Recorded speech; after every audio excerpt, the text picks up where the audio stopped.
Post correspondence problem.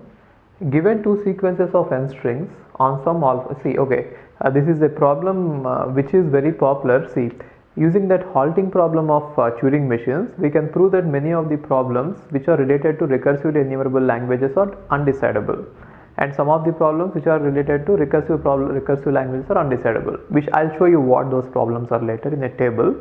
But then coming to this context free grammars, we have a problem of this few problems in context free grammars. For example, ambiguity problem, which is undecidable, right? So directly taking that halting problem and then converting it into that ambiguity problem is somewhat difficult.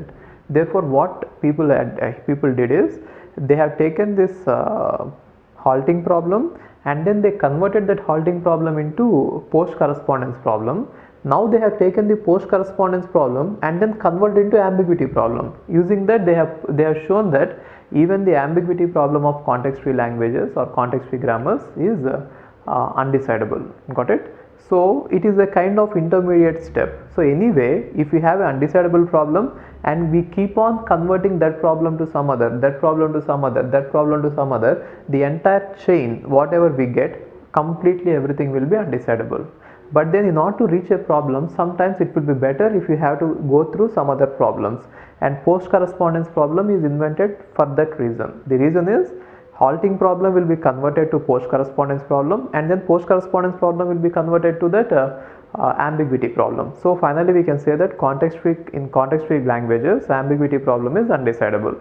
I'll just explain you what the post correspondence problem is, and then we shall see how it is related to ambiguity problem. Okay. Anyway, at the end I am going to give you a table of what are all the problems which are decidable and what are all the problems which are undecidable, just by hearting that table. In case if you don't remember any of these proofs, don't worry at all. I am just going to give you a table, and using that table you can just look at the table and answer the questions. Okay. Now look, but anyway it is good to know the procedures also. Even though you could memorize it, it is always better that you know the derivation. Let's see this. Post correspondence problem is given two sequence of n strings. Some strings will be given, some strings, okay, over the same alphabet sigma. For example, capital A is a sequence of some strings w1, w2, so on wn, and capital B is a sequence of some strings v1, v2, so on vn, in such a way that both w1, w2, so on wn and v1, v2, so on vn are all from the same alphabet sigma. If we have two such strings, we say that there exists a PC solution. PC is nothing but post correspondence solution for a particular pair A comma B, which means given this A and B, if there exists a non-empty sequence of integers such that this is this. Okay, so whatever it is, I'll just take an example and explain you.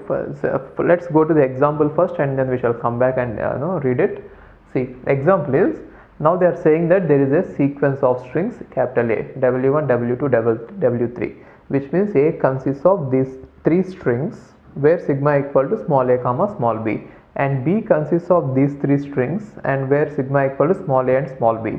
Now the post correspondence solution is, you find out some sequence of integers like this 3 2 1 1 in such a way that if I put W3, W2, W3, W1 by 3 2 1 1, 3 2 1 1, then whatever string you get, then the same string I should get for v3, v2, v3, v1. If you can find such a sequence, then it is called post correspondence solution. Then what is post correspondence problem is whether such a sequence exists or not. So it is not a very easy question to solve, isn't it? And it can be proven that it is undecidable. The reason is we can take that halting Turing machine and convert that into halting problem of Turing machine, convert it into post correspondence problem. But then the proof is going to be very difficult. So just don't get into it. Understand this one. Okay. Now theorem, this problem states that there are two sequences like this, W1, W2, W3 like this, and both of them should have a sequence, some sequence ijk in such a way that Wij and Vijk, both of them should be equal.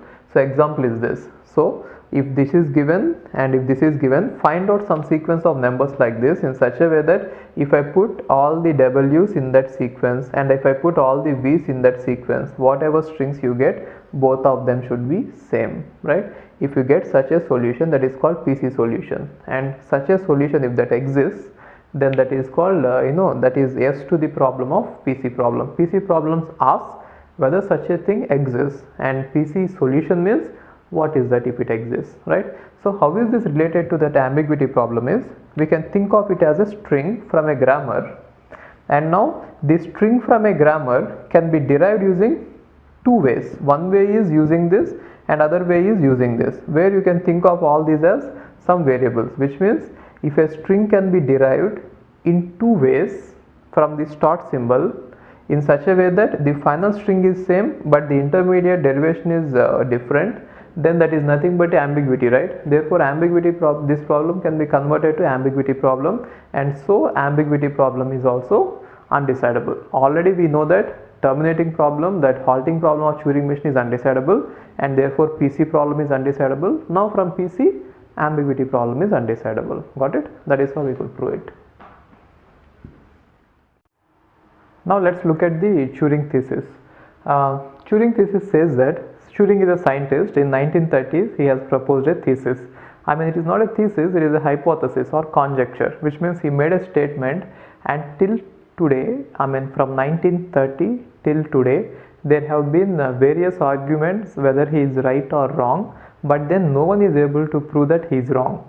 Since from 1930 till date, since no one is able to prove him wrong, we started believing that he is right. Okay, so that is what is Turing thesis. In 1930 he made a statement. Till now no one proved that he is wrong. Therefore, since even though there is no proof that he is right, we started believing that he must be right. That is what is it. Now look at this.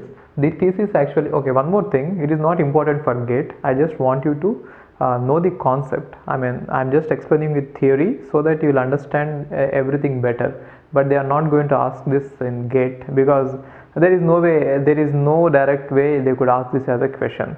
But then I'll just explain you. What you could do is I'll just finish the explanation, then you could take down the notes, whatever from now on, whatever I say, everything I'll write it down. You please make a note of it, otherwise later you might get confused. I'm going step by step very slowly, and Turing machines is a somewhat difficult concept, and explaining it is also difficult. Therefore I am going to write everything on the board. You please make a note of it. Okay, see this.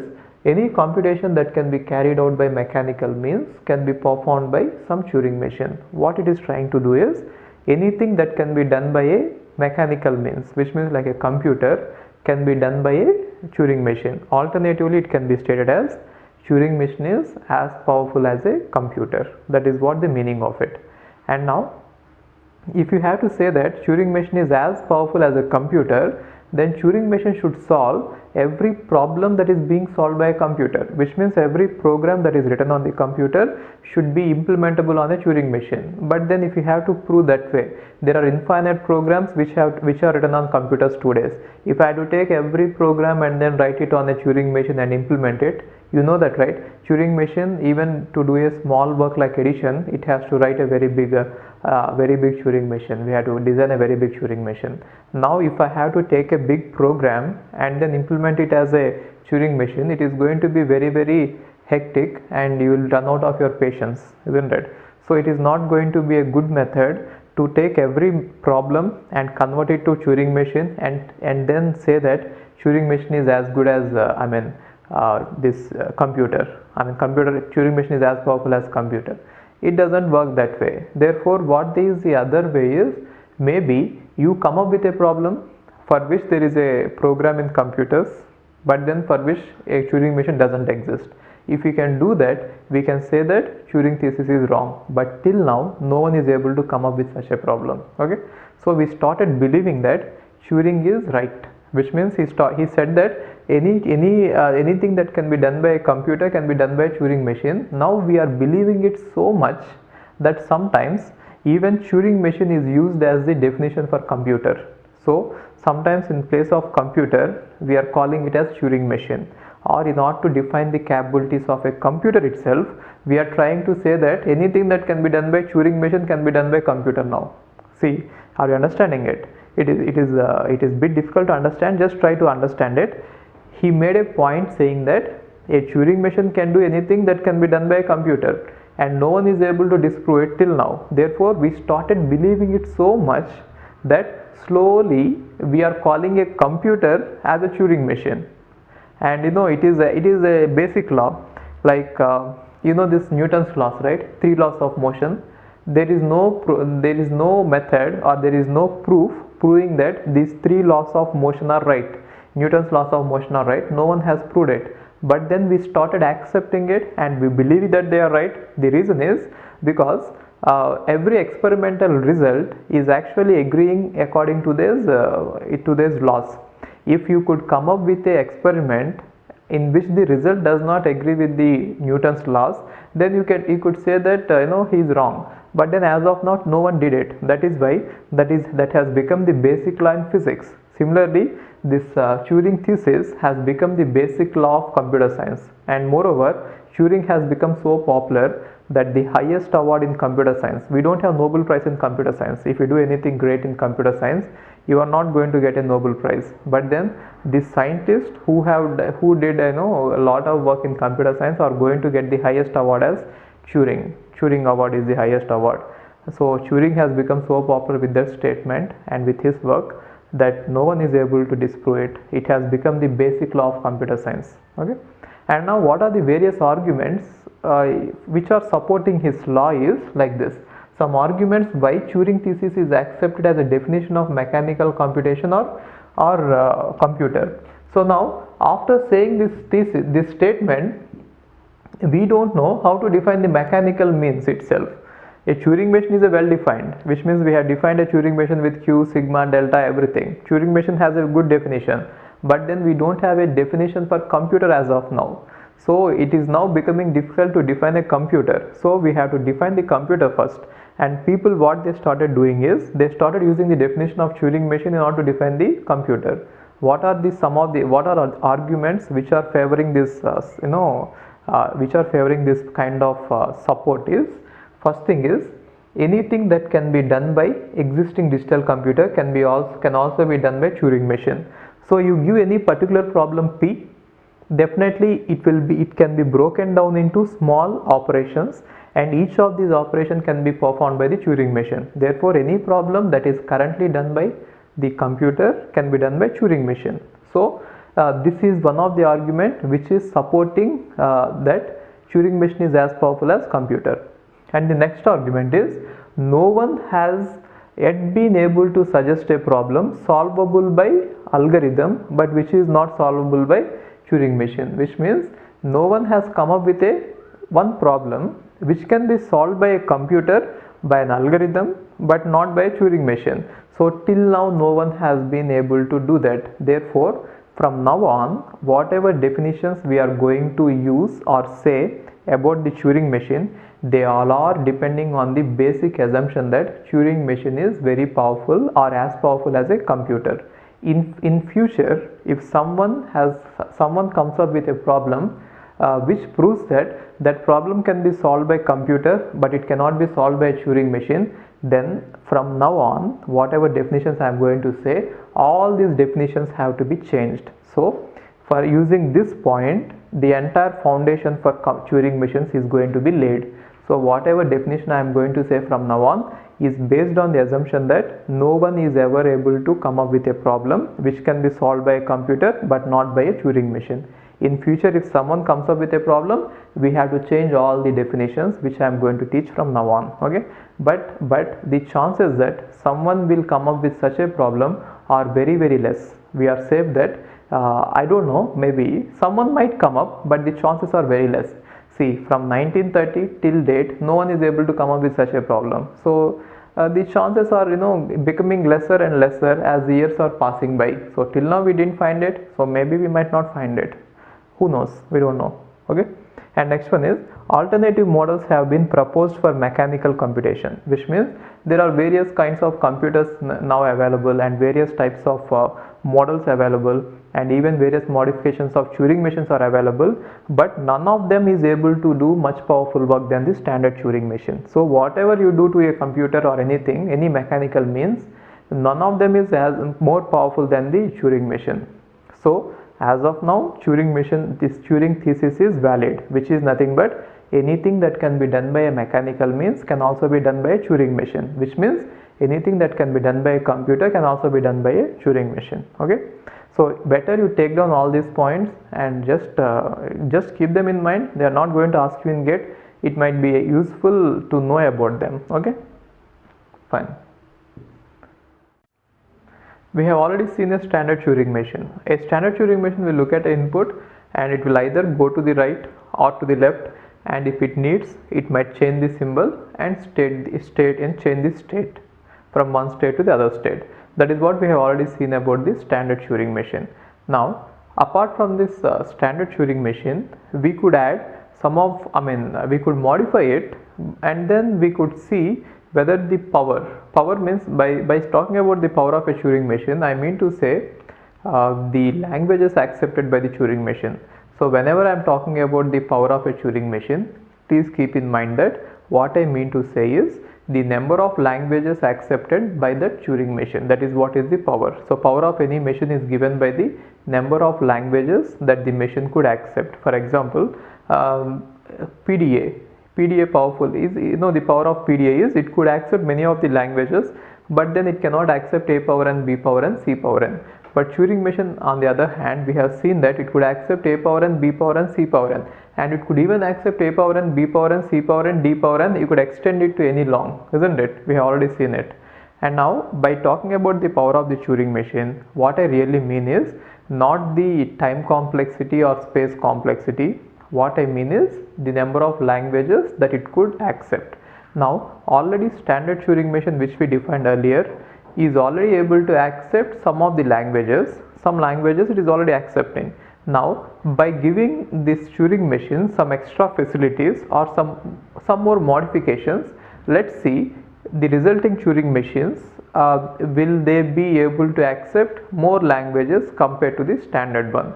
But then it has been found out that even if you give more power, even if you give more facilities or more modifications to the standard Turing machine, still the number of languages which were accepted by the previous standard Turing machine are remaining the same, which means even if you change the standard Turing machine to some other new Turing machine, the languages which are accepted by the standard Turing machine are only accepted by the new machines, which means by doing any modifications, we are not actually able to increase the power of a Turing machine. That is what we concluded.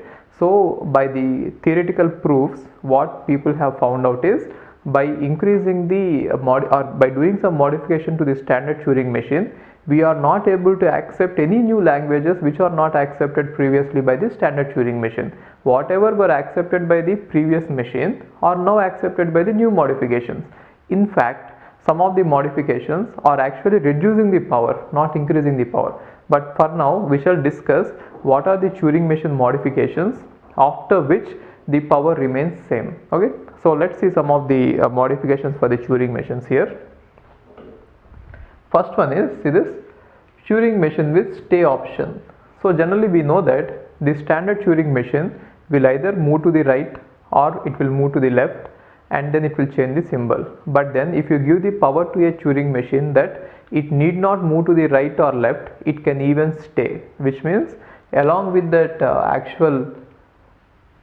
these are all the standard modifications to the Turing machines. So first modification is, to the Turing machine I am giving you a stay option, which means if you are in some particular state, your transition function will be, and if you look at a stack, that tape symbol, you will go to some particular state, we are going to go to some particular state, and then we could change the symbol, and now generally the standard Turing machine will move left or right, isn't it? But along with that we could add stay symbol, stay option. Stay option means you need not always move, you can stay at a point and you could just be there, right? If even after adding this option, we found out that the power of the original Turing machine, the standard Turing machine, cannot be improved. Therefore, even a Turing machine with stay option is as good as a Turing machine, standard Turing machine. So that is what we found out.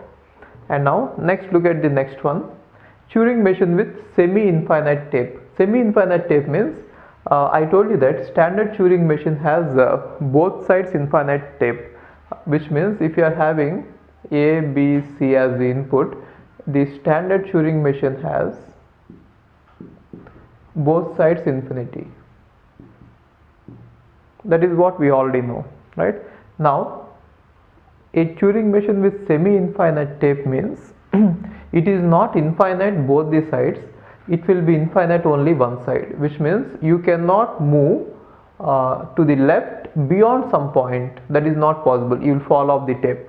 So we found out that by restricting the Turing machine to semi-infiniteness, which means you could move only to the right, not to the left, still the power of the Turing machine, the standard Turing machine, it didn't get affected, which means a Turing machine with semi-infinite tape is as good as standard Turing machine. It is not able to accept any more languages, neither it is accepting less languages. So this is equivalent to the standard Turing machine. And next one is offline Turing machine. So what is offline Turing machine is, we have till now seen that both the input and output are present on the tape, and now the Turing machine has a right that it could modify the input. But then what you could do is, you might not want the input to be modified, then you could have a restriction that, or you could provide the input in a separate file, and now our Turing machine will look at this file and then work on the tape. So which means you have the Turing machine. Now to the Turing machine I'll give the input in a separate file, input file, and now this will contain the tape. Okay, now we are going to have this input which is read only. So our finite control of the Turing machine can read the symbols from the input and then it could write it there. So it could either read or write. It is read write only. So if this is the facility given, that is called offline Turing machine. Offline Turing machine means input is given in a separate file. So you are supposed to read the input from a separate file and you are not allowed to modify the input. In case if you have to do some modifications on the input, then you have to first copy the entire input onto the tape and then do the modifications on the tape. But even after your computation is over, the input is going to remain intact on the input file. It is called offline Turing machine. So by having such a kind of arrangement, still we found out that this Turing machine is as good as standard Turing machine. Okay. And next one is multi-tape Turing machine. Multi-tape Turing machine means we are going to have lots of tapes, not just one tape. So with single tape it is called standard Turing machine. Now if I give you many tape, that is called multi-tape Turing machine, which means I'll have the finite control and then I'll have lots of tapes and I'll have read write heads with that. Okay, now this is called multi-tape Turing machine. So what is the transition function is, you will be in one state and then you will be looking at n symbols. So this small n is number of tapes you have. So in this case, if you have 3 tapes, you will be looking at all the 3 tape symbols, then you will be going to some state and you are going to write there on the n tapes some symbols that is given by this, and then you are going to either in the n tapes you are going to independently move left or move right. Try to understand this. You will be in one state and you will be looking at n tapes, that is by tau power n, which means tau power n is nothing but from each tape you are going to look at one symbol. Therefore how many symbols are you going to look? N tapes, n symbols, right? And now using this you are going to go to one particular state, and in that state you are going to modify this tape symbol to something tau power n, and then you are going to move either to the left or to the right on every tape, okay, independently. It is called as multi-tape Turing machine. And again it has been found out that the standard Turing machine is as good as multi-tape Turing machine. Whatever are the languages accepted by standard Turing machine, they are accepted by multi-tape Turing machine. Multi-tape Turing machine is not going to add any more power to the standard one, which means to the standard one, even if you give it many tapes, it is saying that I am as good, I could do the same work with a single tape, even if you give me more tapes, I will not be able to accept any more languages. But then it is interesting, even though The power of a Turing machine is not affected, but there is something different. In the sense, I told you that we are comparing the power of the Turing machine by using the number of languages, or by using the languages accepted by the Turing machine.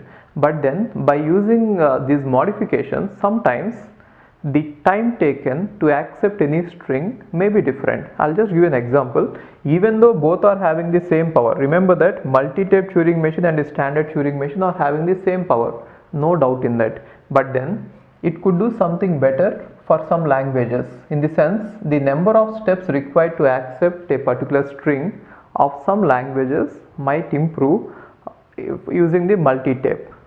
So you have seen this a power n, b power n, isn't it? Now if I have the input a, b, b, b, then how does the standard Turing machine accept it? It is going to go back and forth. So how is it doing it? Make it x and then go front, make it y, go back, and then go like this, and then so it is going to move back and forth a lot of times. But now if you have multi tapes, if you have more than one tape, you need not move back and forth these many times. You could actually do it in a better way.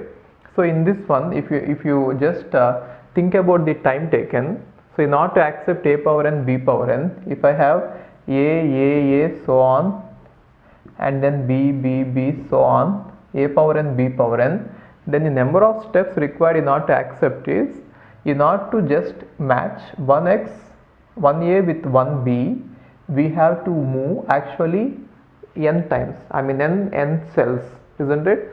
So in order to match up with one pair, the time taken is n steps. Then how many pairs we should match? N pairs. Therefore time taken is order of n square, or the number of steps taken is order of n square.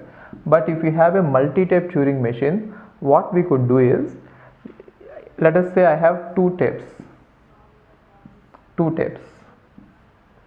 Now on one tape there is a, b, input is given. Then initially what I do is, I copy the entire input to the other tape.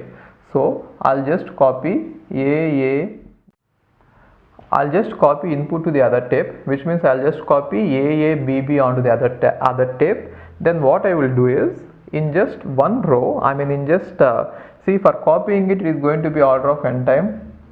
You just scan it and then put it there, and after copying it, just set this to here, one read write head to here and one read write head to here, for which time taken is order of n. And you can just simply scan one symbol here, one symbol there, one symbol here, one symbol there, which means in linear time you could actually match them. So by using multi-tape Turing machine, we could actually decrease the time taken in order to process some of the languages. It is true with any Turing machine with a modification. So the power in terms of number of languages accepted is going to be same, but the time complexity required to accept a particular language, that might vary. But that is not going to add any power, because we are defining power in terms of number of languages but not by the time. So every modification is going to be beneficial for some languages, but then overall put together, the total number of languages accepted, that doesn't affect, that doesn't change. Okay, so remember that even the multi-tape Turing machine is as powerful as the standard Turing machine, or standard Turing machine is as powerful as multi-tape one. Okay, and next one is jumping Turing machine. So jumping Turing machine means, till now we have seen that the read write head might move only one step ahead, either to the left or to the right. But now jumping Turing machine, instead of just moving one step ahead, it could in one go move many steps, which means if you have any input like this in the tape, you will be standing here. Generally our standard Turing machine moves only one step to the right or one step to the left, but then this jumping Turing machine can directly jump to any number of steps to the right. So to the transition function, one of the argument is also going to be the number of steps you want to move right to the left, right or left. In our standard Turing machine, you know that delta is, you will be in one state and then you will be looking at the input, and then you are going to make a decision about what is the state you want to go and what is that you want to write on that input, and then you are going to have you are going to have either to the move to the left or right, isn't it? Along with this move to the left or right, you could even specify the number of steps, some number n. So you can even move to the left or right, not just one step, you could jump n number of steps. So if you give it as 3, then it is going to jump 3 steps. Again, it is found out that the standard Turing machine and this Turing machine both are equivalent in power, so it is not going to add any more power. Okay. And next one is non-erasing Turing machine. Non-erasing Turing machine means till now we have seen that our standard Turing machine has a capacity to take an input, and in place of that input, let us say if the input is 0 or 1, in place of that input it could change it to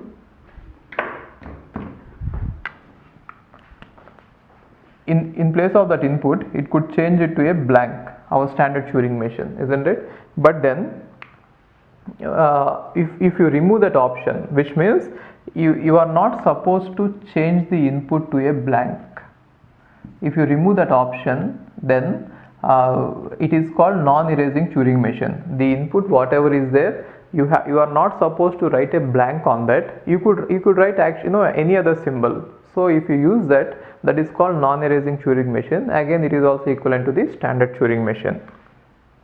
Now how is it equivalent is, so whenever I'll just tell you the proof. Generally now till now we are saying that all these are equivalent. Then how are they going to prove it is, they will take one Turing machine and they will try to simulate the other Turing machine, which means the standard Turing machine, if it is having a transition function, then for every move of the standard Turing machine there should be a move corresponding to that in the modified version. That is called simulating, which means if the standard Turing machine is able to do some task, the modified Turing machine should also be able to do that particular task.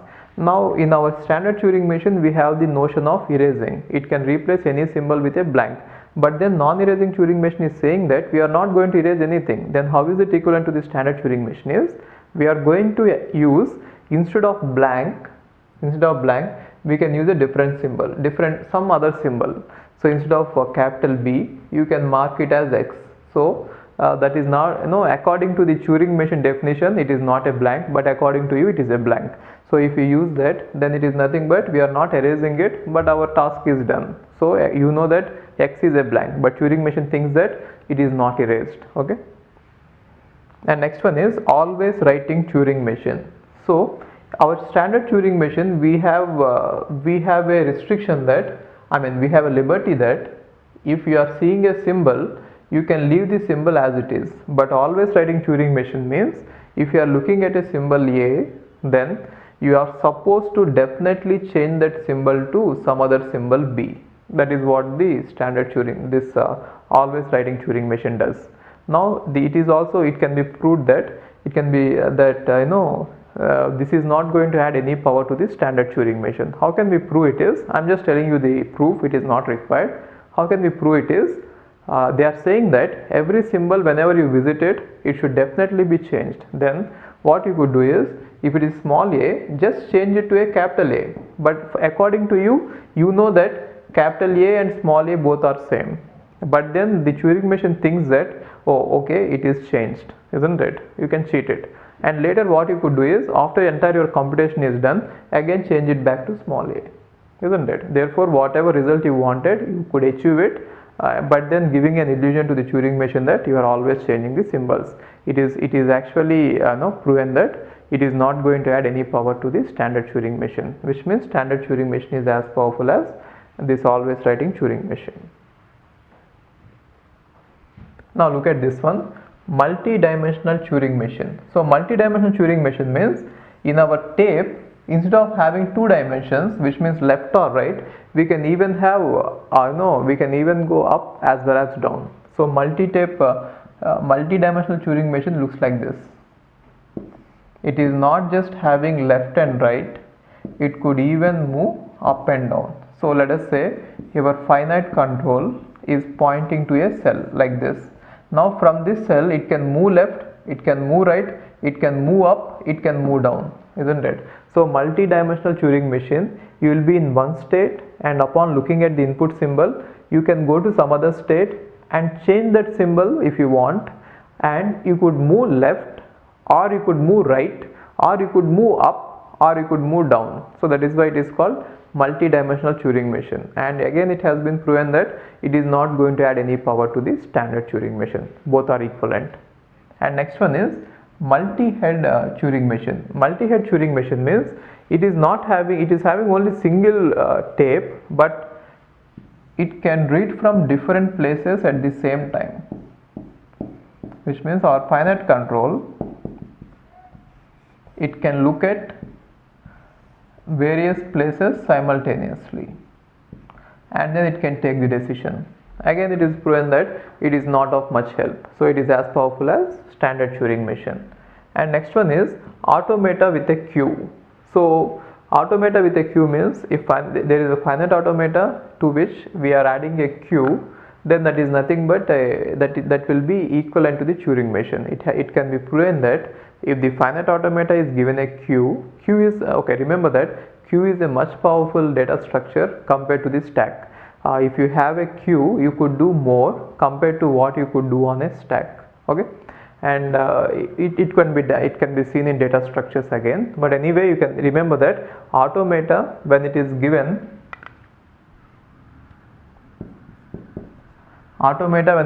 a queue, it is as good as a Turing machine.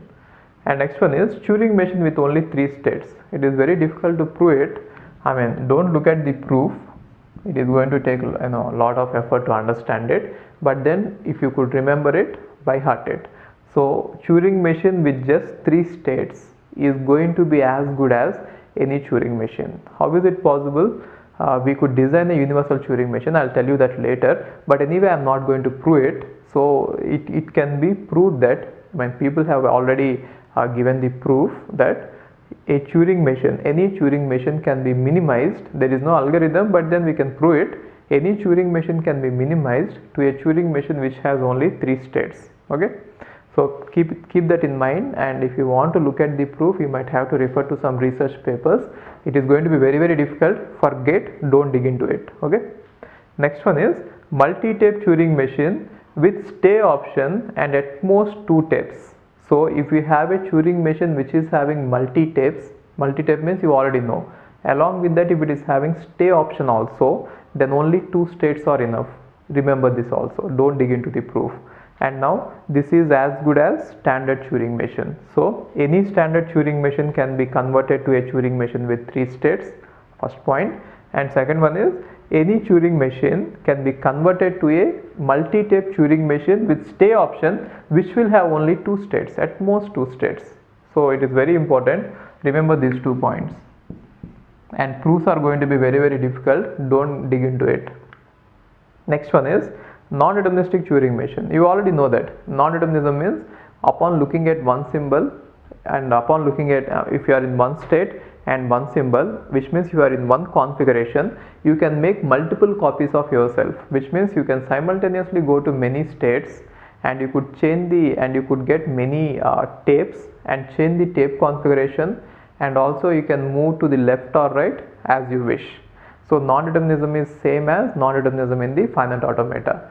Now coming to finite automata, we have seen that DFA and NFA are both equivalent in power, and coming to push-down automata, we have seen that non-deterministic push-down automata is more powerful than deterministic push-down automata. But coming to Turing machine, here it can be proven that non-deterministic Turing machine and deterministic Turing machine both are same in power. Okay, it is very important. Remember this, very important. So non-deterministic Turing machine does not add any more power to the deterministic Turing machine. So both are equivalent in power, but it is contrary to what has happened in push-down automata. Okay. Now non-deterministic Turing machine is nothing but you will be in one state and you will be looking at the input symbol, and from there you can split yourself, which means you can make any copies of yourself. A 2 power is nothing but power set, isn't it? You can make any copies of yourself, and each copy can enter any state, and each copy can change its own tape. Every copy is going to get its own tape. Each copy can change its own tape any number of the way it wants, and then on its own tape it can move either left or right independently. That is called non-determinism. But still non-determinism is not going to add any power. Deterministic Turing machine is equivalent to non-deterministic Turing machine. Okay, very important. Deterministic Turing machine and non-deterministic Turing machine, both are equivalent in power. Next one is a non-deterministic push-down automata. So to a push-down automata with two independent stacks. So you know what is a push-down automata. Push-down automata has only one stack. Now to the push-down automata, if you give one more stack, then it is as good as Turing machine. That is what they say. Okay, understand this. Automata with a queue or push-down automata with one more stack, which means with totally two stacks, they are as good as Turing machines. So see this queue, which means generally you know what is a non-deterministic push-down automata transition, right? You please refer to that non-deterministic push-down automata. Let me explain you this here. You will be in some state and you will be looking at the input sigma, or you will be looking at epsilon, and you will be looking at the stack configuration. This tau and tau are nothing but top of the stacks, and you will be looking at two stacks, two top of the stacks, and from there you could go to any number of, which means you can make any number of copies of yourself. Each copy can enter its own state queue, and they can replace the top of the stack with any string they want independently. That is the independent meaning, which means you need not push the same things on both the stacks. If both the stacks are going to be dependent, which means whatever you are writing on one stack is going to be copied on other stack, it is as good as having only one stack, isn't it? But here both are independent. Okay, so remember this. Whatever points I told you all here, I am not going to give you proof. Proof is going to be very difficult. In fact, for all the Turing machine concepts, I'll just try to explain you in words without any formal proofs. Formal proofs are not required. Coming to GATE, they'll just ask you the statements, not the proofs. For GATE, it is good enough. But if you want to learn more, maybe you might have to refer to the research papers where they have the formal proofs, and it is going to take hell a lot of time. But for GATE, just keep it simple. Understand whatever I'm trying to say. You just take a detailed notes of it and try to mug it up, which means read 2-3 times so that you will remember it. So in this, the most important point is deterministic and non-deterministic Turing machines are equivalent in power. Okay, fine. Now you might have got one doubt.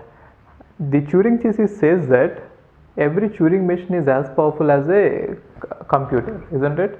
That is what Turing thesis said. So every Turing machine is actually as powerful as a computer.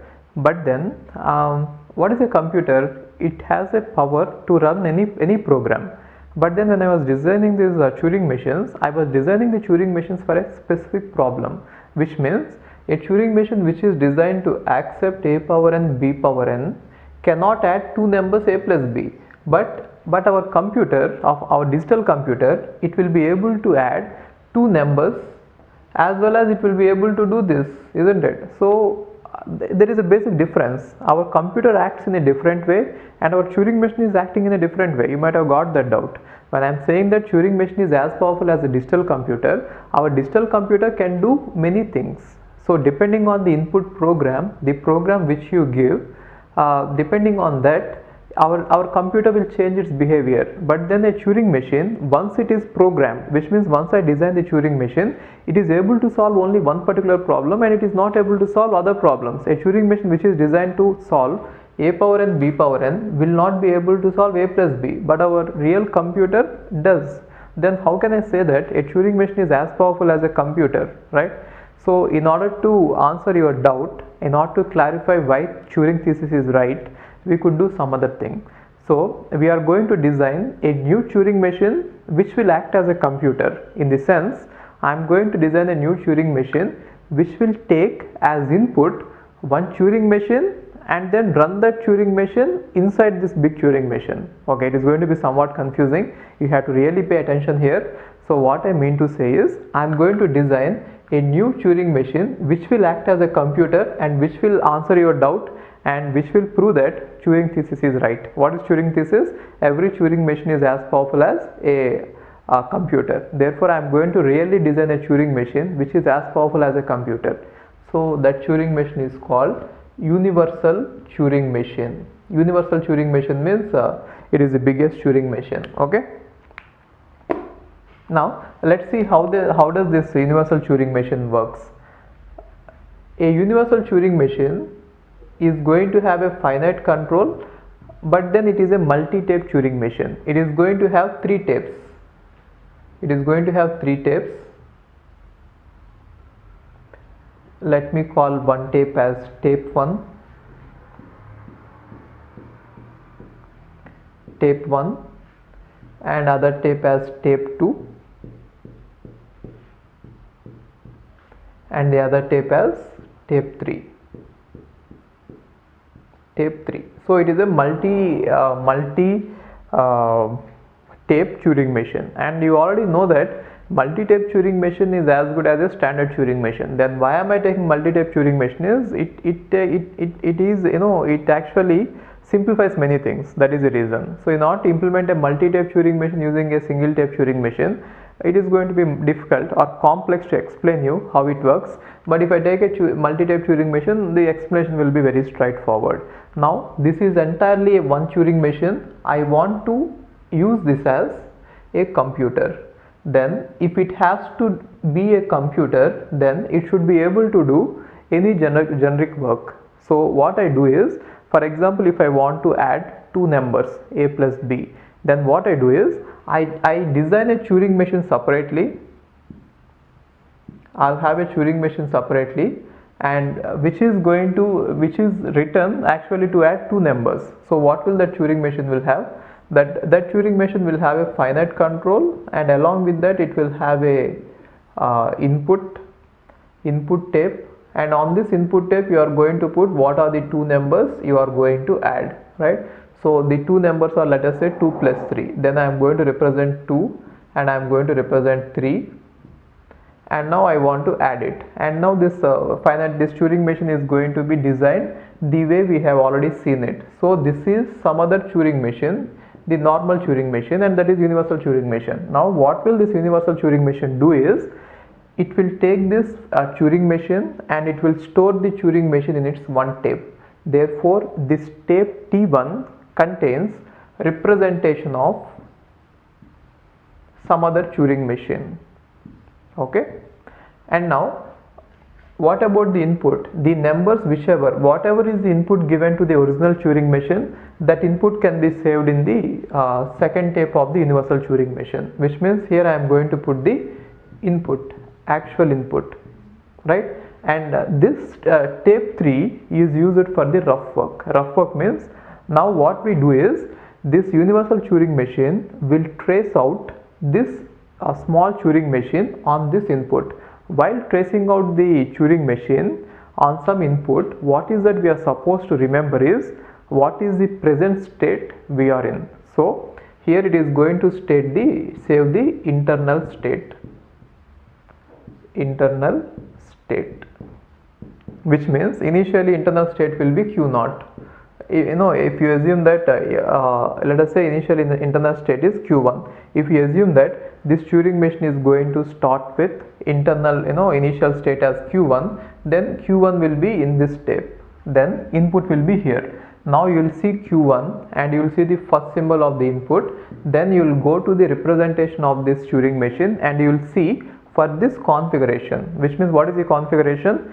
Q1, and for the input let us say 1, then delta of Q1 comma 1, then it will go and consult this Turing machine representation to see what should be really done here. Now let us say this Turing machine representation is saying that if this is the configuration, then you have to go to the state Q2 and write it as some other symbol, let us say 1 or 0, and then let us say X, something, if you remember that transition. Okay, let us say X, and you might have to move right or left. Then what will this one do is, our universal Turing machine will see this configuration from this representation of the Turing machine, and it will change the internal state from Q1 to Q2. It will just write Q2, so that it will remember that now we have entered the new state Q2, and along with that it will do whatever modifications are specified on the input in this input,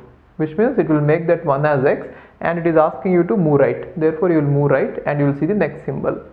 Then again, what will you do? Again, you will see that the configuration is you are in state Q2 and now you are looking at the symbol 1. Then what should be done? Then again, our universal Turing machine will visit the representation of our Turing machine and see for this configuration what has to be done. Then appropriately it is going to apply the changes. Got it? Therefore, in order to represent in which state we are in at present, we are going to use tape 3, and in order to represent what is the input we are looking at and what has been done to the input, we are going to use tape 2. And in tape 1, the entire mystery lies. The entire Turing machine, some other Turing machine, has to be saved in one tape. How are we going to do that? That is the mystery, isn't it? So to solve that mystery, what we are going to do is, how can we represent this entire some other Turing machine in one tape, right? So what we assume is, without loss of generality, what we assume is that the original Turing machine has set of states Q as Q1, Q2, Q3, Q4, so on, and the tau means the input alphabet as A1, A2, A3, A4, so on, and A1 could be blank, or we could assume any other symbol. So every symbol is represented like this and every state is represented like this. I am not talking about a specific Turing machine which is going to add. In general, it can be applied to any Turing machine. So if you have any general Turing machine, you can represent it in number of states and number of this input symbols, I mean the symbols which are allowed on the tape. Then what we do is we encode every symbol. So for Q1, the encoding I use 1, and for Q2, the encoding I use is 1 1. For Q3, the encoding I use is 1 1 1. For Q4, the encoding I use is 1 1 1 1. Similarly, for A1, the encoding I use is 1. For A2, the encoding I use is 1 1. And for A3, the encoding I use is 1 1 1. A4, the encoding is like this. So on, I can continue encoding them, right? Now we know that every symbol which is required in these states to represent a state, or every symbol which is required to represent a input, is going to be encoded. There is no problem in using the same encoding for state and then the input, because in transition function we are going to use it. I'll show you how it is going to be easy. Now all the ones are used for encoding, and now I am going to use the symbol 0, this particular symbol, as a separator. So whenever I put a 0, it means that to the left of it there is something else and to the right of it there is something else. Now how to represent a Turing machine is, we have to represent its transition function. Now assume that in the transition function I have something like this, delta of, if you are in state Q1, let me write it here.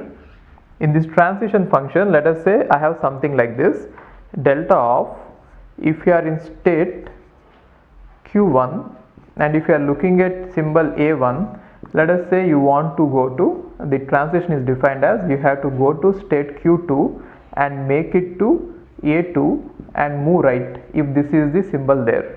Then how can you represent this in terms of zeros and ones is simple. See this, Q1 already we represented as 1 1 and then followed by 0 so that we can differentiate it, and then A1 we already represented as 1 and then followed by 0, differentiate it, and then Q2 is represented as 1 1 and then write as 0 so that you can differentiate it, and then A2 is 1 1, we already seen it.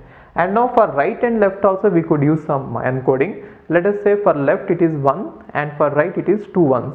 Then I am going to write it as 1 1. Then again the next symbol is going to follow, right? So using a string of 1 1, I can represent every transition.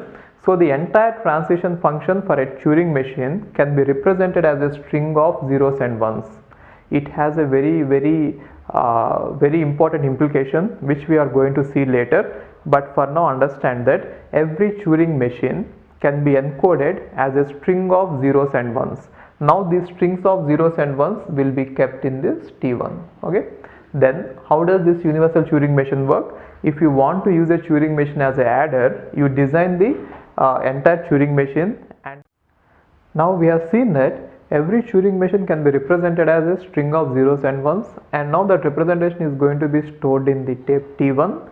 Therefore, universal Turing machine is going to see the actual Turing machine, which means the program which you have given to it, and it is going to see the input, and then it is going to use this tape T3 in order to simulate what happens if this Turing machine actually runs on this input. So that is how this can be used as a computer. Okay, therefore Turing is right. A Turing machine can be used as a computer, and Turing machine is as powerful as a today's digital computer, right?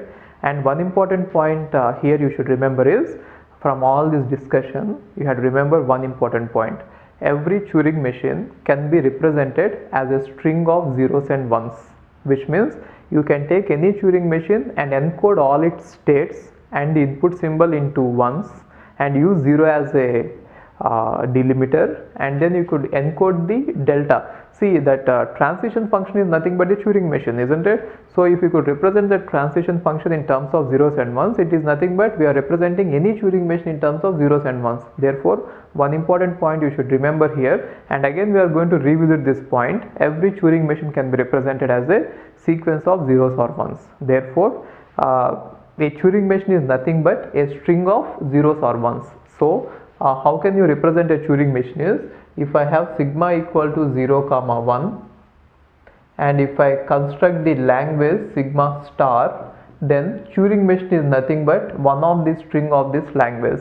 But then just be careful that every string of zeros and ones may not be a Turing machine. Okay, I'll just tell you two statements, just write it down. One statement is, every Turing machine can be represented as a string of zeros and ones. That is one statement.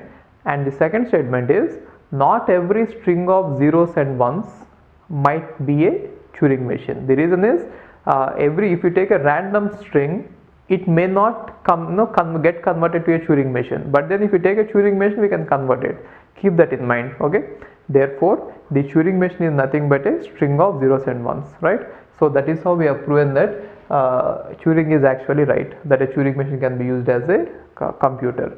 So finally, to wrap it out, I have three tapes T1, T2, T3. At any point I am going to use T2 and T3 to find out the configuration of the tracing, and then I will use that configuration and I will go into T1 to see how the Turing machine behaves in that configuration, and once I get that transition, I'll apply the changes on these two. Got it?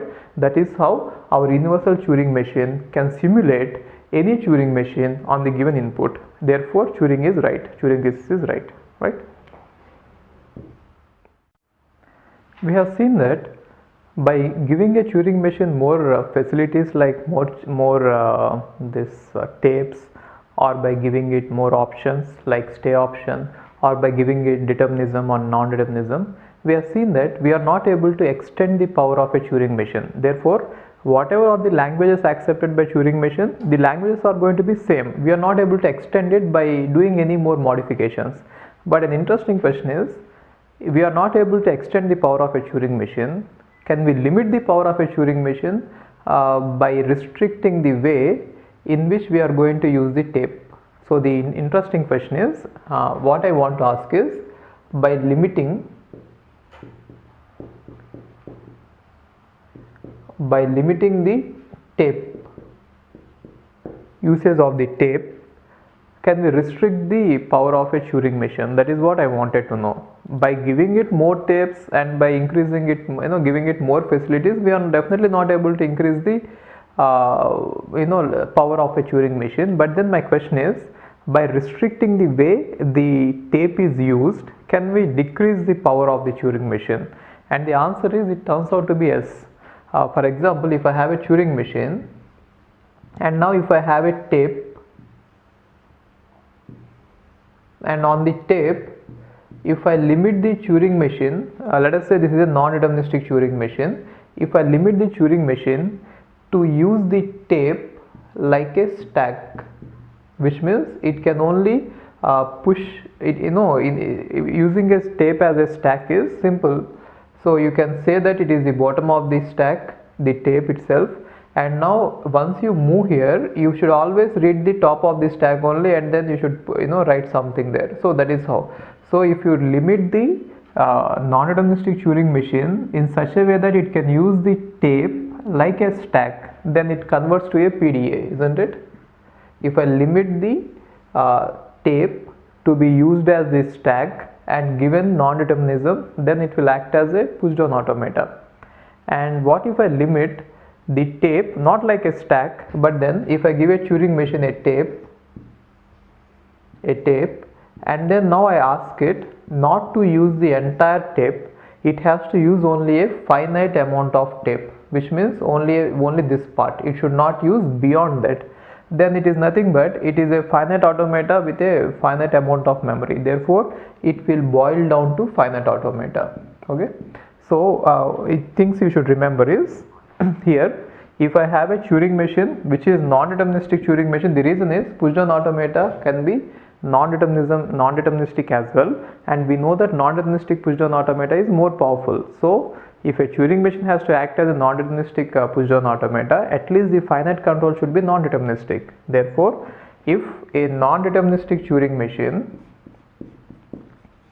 is given the tape, but then it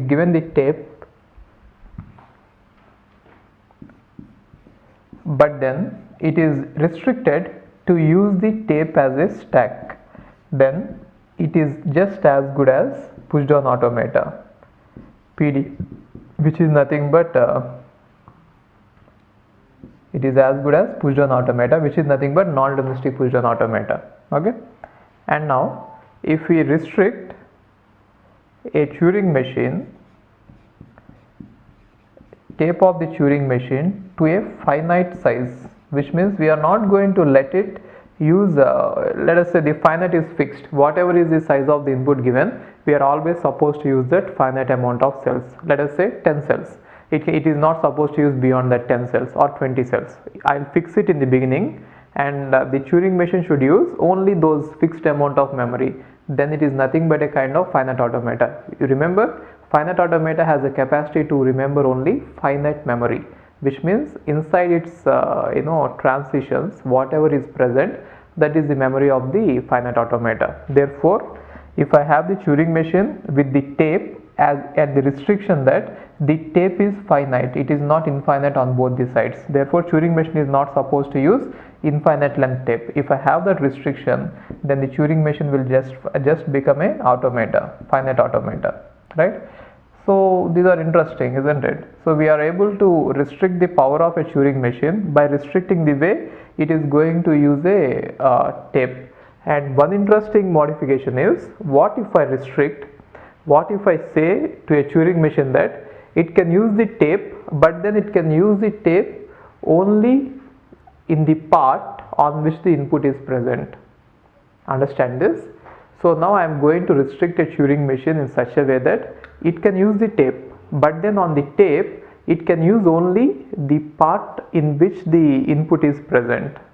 For example, if the input is AABB, then if I restrict the Turing machine in such a way that I'll put these enclosing symbols here and here, and our Turing machine is not supposed to cross these points, and it can use only this space in which the input is present. That will be an interesting modification, and that is called as linear bounded automata. Therefore, a linear bounded automata is nothing but a Turing machine, but then which is restricted. Restricted means it is not supposed to use beyond the input. Therefore, it is supposed to use Turing machine only, but then on the tape it has to use only the part in which input is present. Now, what is the difference between this one and the finite memory is, finite means whatever is the size of the input, the Turing machine is supposed to use only a fixed number. It doesn't vary according to the size of the input. But then if I have this linear bounded automata, the Turing machine will get the opportunity to use large memory in case if the input is large, and less memory in case if the input is less. Therefore, for smaller strings, the Turing machine will get the opportunity to use only small amount of memory, the tape, and for bigger strings, it will get a opportunity to use big strings. Okay. Now it is called linear bounded automata. And now we found out that this linear bounded automata is less powerful than Turing machine. Okay. So understand this. Now we have got a new machine which is not finite automata, which is not push down automata, which is called linear bounded automata. What is linear bounded automata? It is a Turing machine which is modified in such a way that you are not supposed to use anything other than the input. So wherever the input is given, you are supposed to use only that input, not beyond that. Okay. That is called linear bounded automata. And now some important interesting things about linear bounded automata is it is definitely powerful than push down automata. I'll just give you one example which cannot be accepted by push down automata, which will be accepted by linear bounded automata. For example, if I have a power n, b power n, c power n, we clearly know that it cannot be accepted by a push down automata. The reason is we have c power n. A power n, b power n can be accepted by push down automata, remember? And now this cannot be accepted. This can be accepted by linear bounded automata. How? Now the linear bounded automata has the facility to use the memory or the tape on which the input is present, and we are lucky that for this language, in order to accept it, we don't need any extra space. We just see the A, mark it X, see the B, mark it Y, see the C, mark it Z, and again come back and do the same. Therefore, we are never crossing the boundaries. Therefore, this language can be easily accepted by linear bounded automata without using any extra space other than the input. For example, if the input is AA, BB, CC, and if there are bounds on either sides, then linear bounded automata can simply use only this space and accept it. How? Make it X, make it Y, make it Z. Make it X, make it Y, make it Z. Over. It need not go beyond it. It need not go beyond the end markers. They are called end markers, right? So I have given you one language which can be accepted by linear bounded automata and which cannot be accepted by push down automata. Therefore, we can say that linear bounded automata is more powerful than push down automata. But then it is not the actual proof. I cannot say like that. The reason is, if I have to say that linear bounded automata is powerful than push down automata, then linear bounded automata should accept every language that is accepted by push down automata. I didn't show you that, but then just go with this and remember it that linear bounded automata is more powerful than push down automata, and the proof is going to be very, very difficult. So don't get into the proofs. For now, just understand that linear bounded automata is more powerful. And if you want the proof, I'll just give you a hint of how to prove it. Now already we are having that memory, right? The tape. You just change the tape into a stack, and you will never need more than the size of the input as a stack to solve any problem in push down automata. Okay, I don't think that you will understand it. If you understood it, it is fine. Otherwise, leave it. I'll just repeat it. You can rewind the video and watch it once again. I'll just repeat it. If you understand it, it is fine. I'm saying that a push down automata can solve any problem that it can accept any language that it wants to accept by not pushing more than the size of the input onto the stack. Therefore, you can use the linear bounded automata in such a way that you convert the given tape with the given input into a stack, and already we know that that tape is as big as the input. Therefore, the stack is as big as the input. Therefore, any problem that can be solved by push down automata can also be solved by linear bounded automata. Anyway, if you didn't understand it, leave it. Okay. So only thing you should keep in mind is linear bounded automata is also a Turing machine with just the restriction that it should not go out of the bounds. That is why it is called linearly bounded. It is linearly bounded to the size of the input.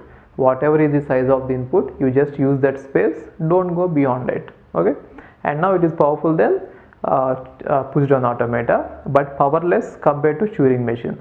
Therefore, if you compare about the powers of all the machines that we have seen till now, so one thing is finite automata is less powerful than push down automata, and push down automata is less powerful than linear bounded automata, and linear bounded automata is less powerful than Turing machine. Why? Turing machine doesn't have any restriction. And coming to the case of determinism and non-determinism, finite automata is equivalent both the versions, deterministic as well as non-deterministic, it is equivalent. And push down automata is not equivalent coming to deterministic and non-deterministic. Non-deterministic is more powerful than deterministic.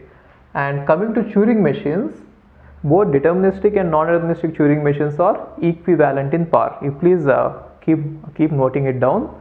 And coming to linear bounded automata, we don't know. Coming to linear bounded automata, we don't know whether a deterministic linear bounded automata is equivalent in power to non-deterministic linear bounded automata. But whenever I am comparing about the power of linear bounded automata and then push down automata, I am assuming that the linear bounded automata is non-deterministic in nature. Otherwise, I cannot say this. And we don't know what is the power of a deterministic linear bounded automata. We didn't find it out. So just understand that no one right now knows whether linear bounded automata, deterministic and non-deterministic versions are equivalent or not. Again, finite automata is equivalent, deterministic, non-deterministic, note it down. And push down automata not equivalent. And linear bounded automata undecidable, no one knows whether they are equivalent or not. And Turing machines, they are equivalent. Okay. And when I am talking about the powers, I am talking about taking them as non-deterministic machines in all the cases. In case if I take deterministic linear bounded automata, I might not be able to compare it with push down automata. So my assumption is, when push down automata is non-deterministic, let me take a non-deterministic linear bounded automata and compare with push down automata. Okay, so that is how we can compare all the machines. So we have got now nearly 4 classes of machines, isn't it? Finite automata, push down automata, linear bound automata, and Turing machine. And again, each machine can be divided into 2 classes. Therefore, there are totally 8 types of machines: deterministic, non-deterministic, deterministic, non-deterministic. So in everything we have 2 versions, right? So that is how the machines can be classified and the powers can be given. Okay. So I told you that linear bounded automata is more powerful than push down automata. Therefore, any language that is accepted by PDA will also be accepted by linear bounded automata. And apart from that, there are some other examples, standard examples. These are the standard examples which you might by heart. They didn't ask any such question in the gate, but then they might ask. So to be in safer side, you could by heart this. These are some of the examples of the languages which are accepted by linear bounded automata. Okay, a power n, b power n, c power n. It can be extended. You can put even d power n and anything. Okay, which means using this space you can actually accept it. And a power n factorial and a power n such that n is equal to m square, which means n is a perfect square. And then a power n, n is a prime, a power n, n is not a prime, ww. It is an interesting language. Ww means there has to be a string followed by the same string. In order to accept this, what our Turing machine should do is, it should be able to find out the center. I'm not going to give you the proof, but then I'll just give you a hint about how to find out the center. What you could do is, mark the first, if the input is small a, small b, then you change it to capital A, capital B. If the input is small a, small b like this, you change it to capital A, capital B in order to mark it. So how to find out the center is, if the input is given as a, b, now you first change the left side, this one to a, and go to the right end, change it to b, this one to a and this one to a, this one to b and this one to a. So whenever you come across this, you can say that this is the center. So how to remember the center is simple. So you keep on marking the left side, left and right end, left and right end like this, and whenever these two ends meet, that is the center. And once you have identified the center, then just see if from the center, if two, you can start matching like this. You can mark the center and you can start it. Proof is not important, I just given it for the sake of explanation, but then nothing is going to be asked like this in gate, so proof is not important. Maybe if you can by heart these examples, it is better. And other is w power n. So here also you should find out what is the size of the n, right? what is size of the W, then only you can see how to compare each one. And again W, W, W power R. So you can extend these languages, but these are the standard models. These are the languages which are accepted by LBA, apart from the languages which are already accepted by PDA. Anything accepted by push down automata can be accepted by linear bounded automata. Just remember these examples. Okay. Now, like the regular languages and context free languages, is there any name for the languages accepted by Turing machine? That is the question, which means the set of all languages accepted by Turing machine, what do we call them? So they have named them as recursively enumerable languages. Recursively enumerable languages, which means if for a language there is a Turing machine, or if a language is accepted by a Turing machine, then that language can be called as recursively enumerable languages. But just keep in mind that whenever I am discussing about all this, I am going to say that Turing machine is powerful than push down automata. Therefore, context free languages are a subclass of recursively enumerable languages, which means any language which is accepted by a push down automata can also be accepted by a Turing machine. Therefore, by definition, context free grammars or context free languages should be present inside the recursively enumerable languages. But Turing machines doesn't have the what can I say, power to accept epsilon, which means null string will not be accepted by Turing machines, but then null is present in push down automata, which means they are present in context free grammars, context free languages. So whenever I say that the context free languages are subset of recursively enumerable languages, just keep in mind that I am not considering the languages having epsilon. So epsilon doesn't make a lot of difference. So you can remove epsilon from all the languages, and then whatever I am going to say is going to be valid. So just for the sake of epsilon, I don't want to miss out this comparison. That is why we are not talking about epsilon from now on. And my assumption is that any language that I am going to talk about is not going to contain epsilon. Okay, just keep that in mind. Now, any language that is accepted by Turing machine is called recursively enumerable language. That is what I am saying. And if there is a Turing machine, what does it mean? Okay, first of all, what is a language? First we are going to define sigma, and then we are going to define sigma star. Sigma star is nothing but set of all strings possible, and a language is nothing but subset of sigma star, which means a language is this.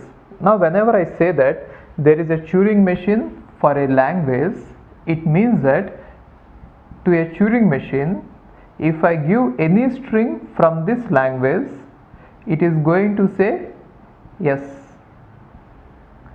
the string is present in the language. If you have such a machine, then it is called as recursively enumerable language. But then the problem with a Turing machine is it may not halt, it may sometimes fall in infinite loop. Okay, so you please write down whatever I am saying, whatever I speak, you just write it down, so that later it will be easy for you to understand. And now if a string is not in the language, which means if the string is not present in the language, and if I give such a string to the Turing machine, then the Turing machine may say no, which means it may halt and say no, which means it may halt in a non-final state, or sometimes it may fall in infinite loop. This is the problem with Turing machine. So understand this. For a language, if there is a Turing machine which is accepting the language, then it is called recursively enumerable language. But the problem with Turing machine is, if a string is present in the language and if I give it that string, it will stop and say yes, the string is present in the language. But if the string is not present in the language, if I give it such a string, it may say no. Sometimes if you are lucky, it will halt and say no, and sometimes it will fall in infinite loop. It will say that I am still processing, you please wait. Now you have given a string to a Turing machine. It is saying that I am still processing, you please wait. You don't know how much longer to wait. Maybe if you wait for some more time, it is like this. Maybe you might have seen this problem when you are calling this customer support will be there. I think Airtel or something. Airtel, whenever you call them to speak to a customer service representative, you will be waiting in the queue, and they will say that please wait. we are going to attend your call shortly. Now let us say you have waited for half an hour and now you don't know whether to disconnect it or not. The reason is they are asking you to wait and you don't know what is your number. Maybe if you wait for one more minute you might get the call, or if you disconnect now, who knows, maybe the call is it might take one more hour and disconnecting it is the right choice. So we never know that. Similarly here also, you understood the correlation. I'm saying that you call some customer service representative and they are not answering your call, they are putting your call on hold. Now how long should you wait? They are asking you to wait, but you don't know how long is it going to take. It might take forever. They might answer in 1 minute, they might answer in 1 hour, or they might never answer and you have to keep on waiting throughout your life. So what is that you are going to do? If you cut the call, who knows, maybe in 1 hour or maybe in 1 second they might attend the call and you are just waited so long and you are just stopped it there. Similarly, whenever Turing machine falls in infinite loop, the problem is we don't know whether to wait or whether to stop the Turing machine. If you wait in a hope that answer might be just in the next step, then you might be wrong and you might keep on waiting. But if you stop it, sometimes what happens is answer might be actually in the next step and you have stopped it, so you don't know that. That is the problem with the Turing machine. Understand it? Now I don't want such a dilemma. What I want is, I want a Turing machine which should definitely say yes or no. It should never fall in an infinite loop, which means it should take some time, any time, I don't care, but then it should say yes, it is present, or no, it is not present. Which means if I restrict a Turing machine in such a way that I'm going to ask the Turing machine more specifically, say yes or no, don't please fall in infinite loop. If I ask it in such a way that, then what happens? See this? Now if this is the sigma star set of all strings possible, and if it is your language L, and now there is a Turing machine. Now this Turing machine is designed in such a way that if any string is given from the language, if the string is present in the language, it will say yes, this string is present in the language. If the string is not present in the language, if it is given to the Turing machine, if it says no, and it is not going to fall in infinite loop.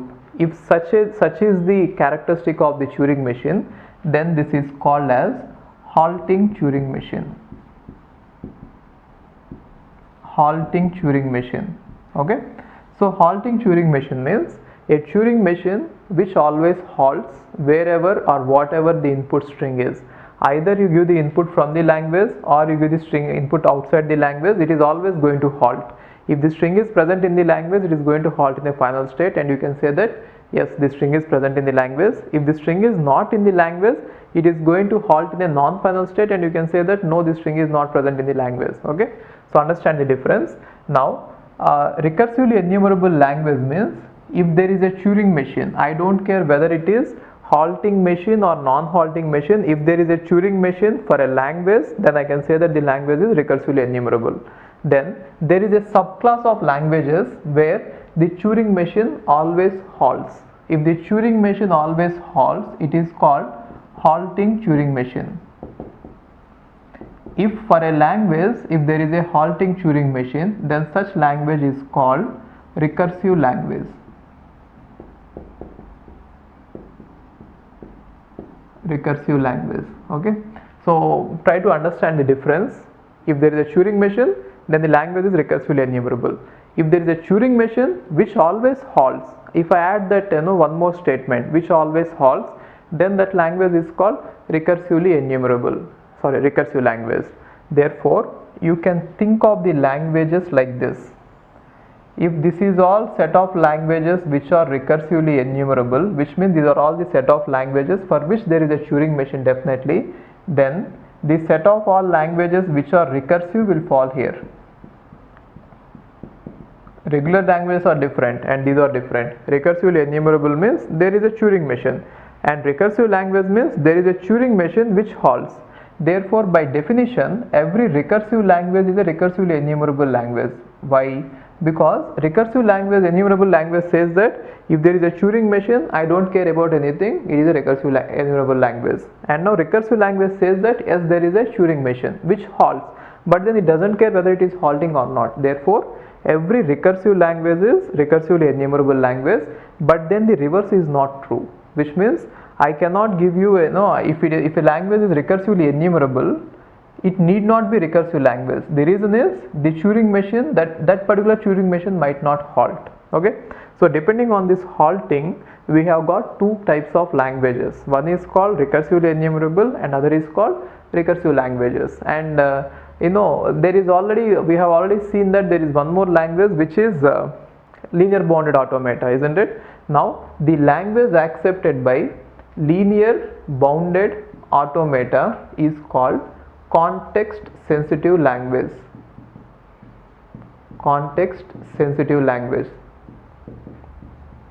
And context sensitive language falls here. Therefore linear bounded automata is a halting Turing machine.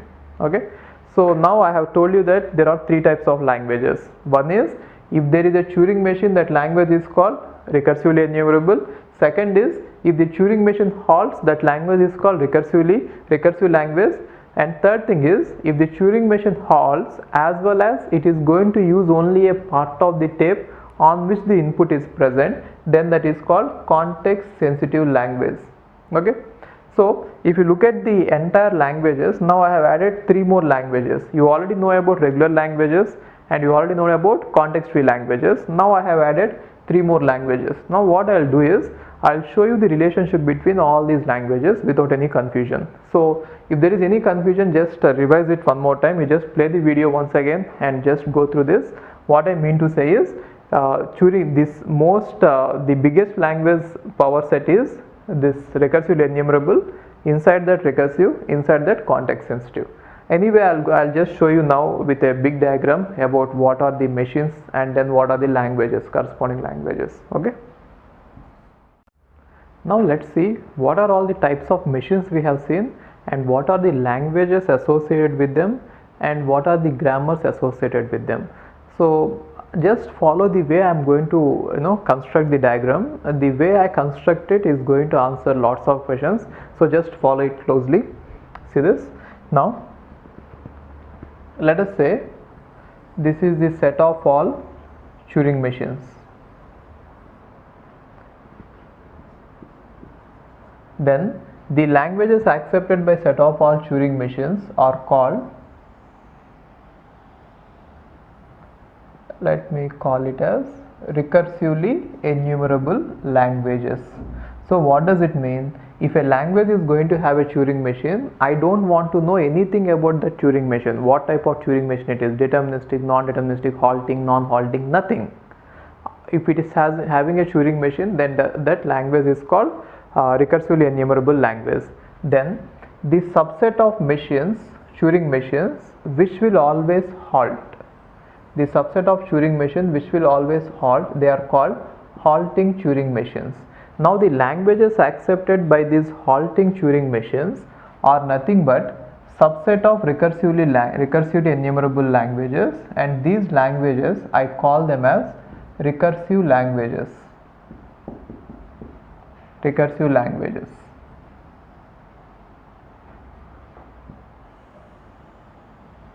So Turing machines correspond to recursively enumerable languages and halting Turing machines correspond to recursive languages. Okay, and now this subset of the machines, these Turing machines, which will use only the stack or the tape which is limited to the size of the input, that is called linear bounded automata.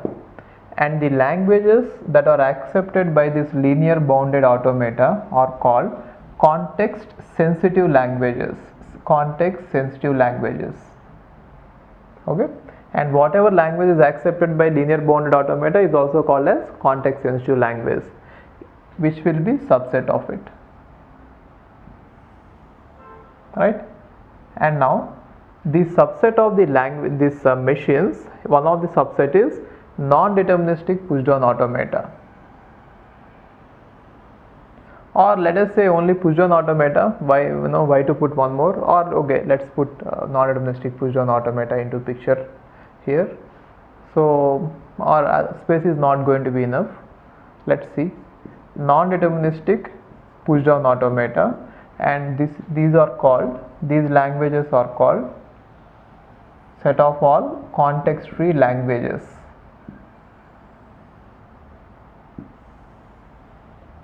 Right? And now a subset of this non-deterministic push down automata is nothing but a deterministic push down automata, and the languages accepted by this deterministic push down automata are nothing but deterministic context free languages. Deterministic context free languages. Deterministic context free languages are actually a subset of context free languages. Okay. And now finally the machine which is subset of this deterministic context free language push down automata is finite automata, and the languages accepted by that machine is regular languages. Okay, so understand this. Now the way I have constructed the diagram will explain you some few things. Now every recursive language is recursively enumerable language. The reason is, if there is a Turing machine which halts, that is enough to say that there is a Turing machine. Therefore, by definition, any language which is having a Turing machine is nothing but recursively enumerable. Now every context sensitive language is recursively enumerable. The reason is, context sensitive language is nothing but a Turing machine. It is a language accepted by a Turing machine which is bounded to use only the input part. So since there is a Turing machine, it is also recursively enumerable, and moreover this context that linearly bounded automata is supposed to halt. Therefore it is a subset of recursive languages. And next thing is context free language. Now I told you that we can modify the Turing machine in such a way that the Turing machine can be used, or the Turing machine can be modified in such a way that the tape can be used as a stack. Now when we are using the tape as a stack, it is nothing but the push down automata. Therefore push down automata is nothing but a Turing machine which is going to use the tape as a stack. Therefore every context free language is also recursively enumerable language. And moreover, regular language is nothing but a finite automata. The language is accepted by finite automata, and finite automata is nothing but a Turing machine in which the tape is limited to the finite amount of space. So if I do such a modification to a Turing machine, since that is a Turing machine, it is recursively enumerable. So you can answer all the questions. So questions will be like this: every regular language is context free, and every context free is context sensitive. Every context sensitive is recursive. Every recursive is recursively enumerable. That is the relationship between the languages and the machines. Now let's see the relationship between the machines, languages and grammars. We have already seen some few grammars. So one type of grammar which we have already examined is regular grammar. So regular grammar are the grammars which will generate the regular languages. And next one is context free languages. So for context free languages, we already have the grammar. Don't distinguish between the deterministic and non-deterministic context free languages. You can say that context free grammars, CFG, are the grammars which are associated with context free languages. And next one is context sensitive languages.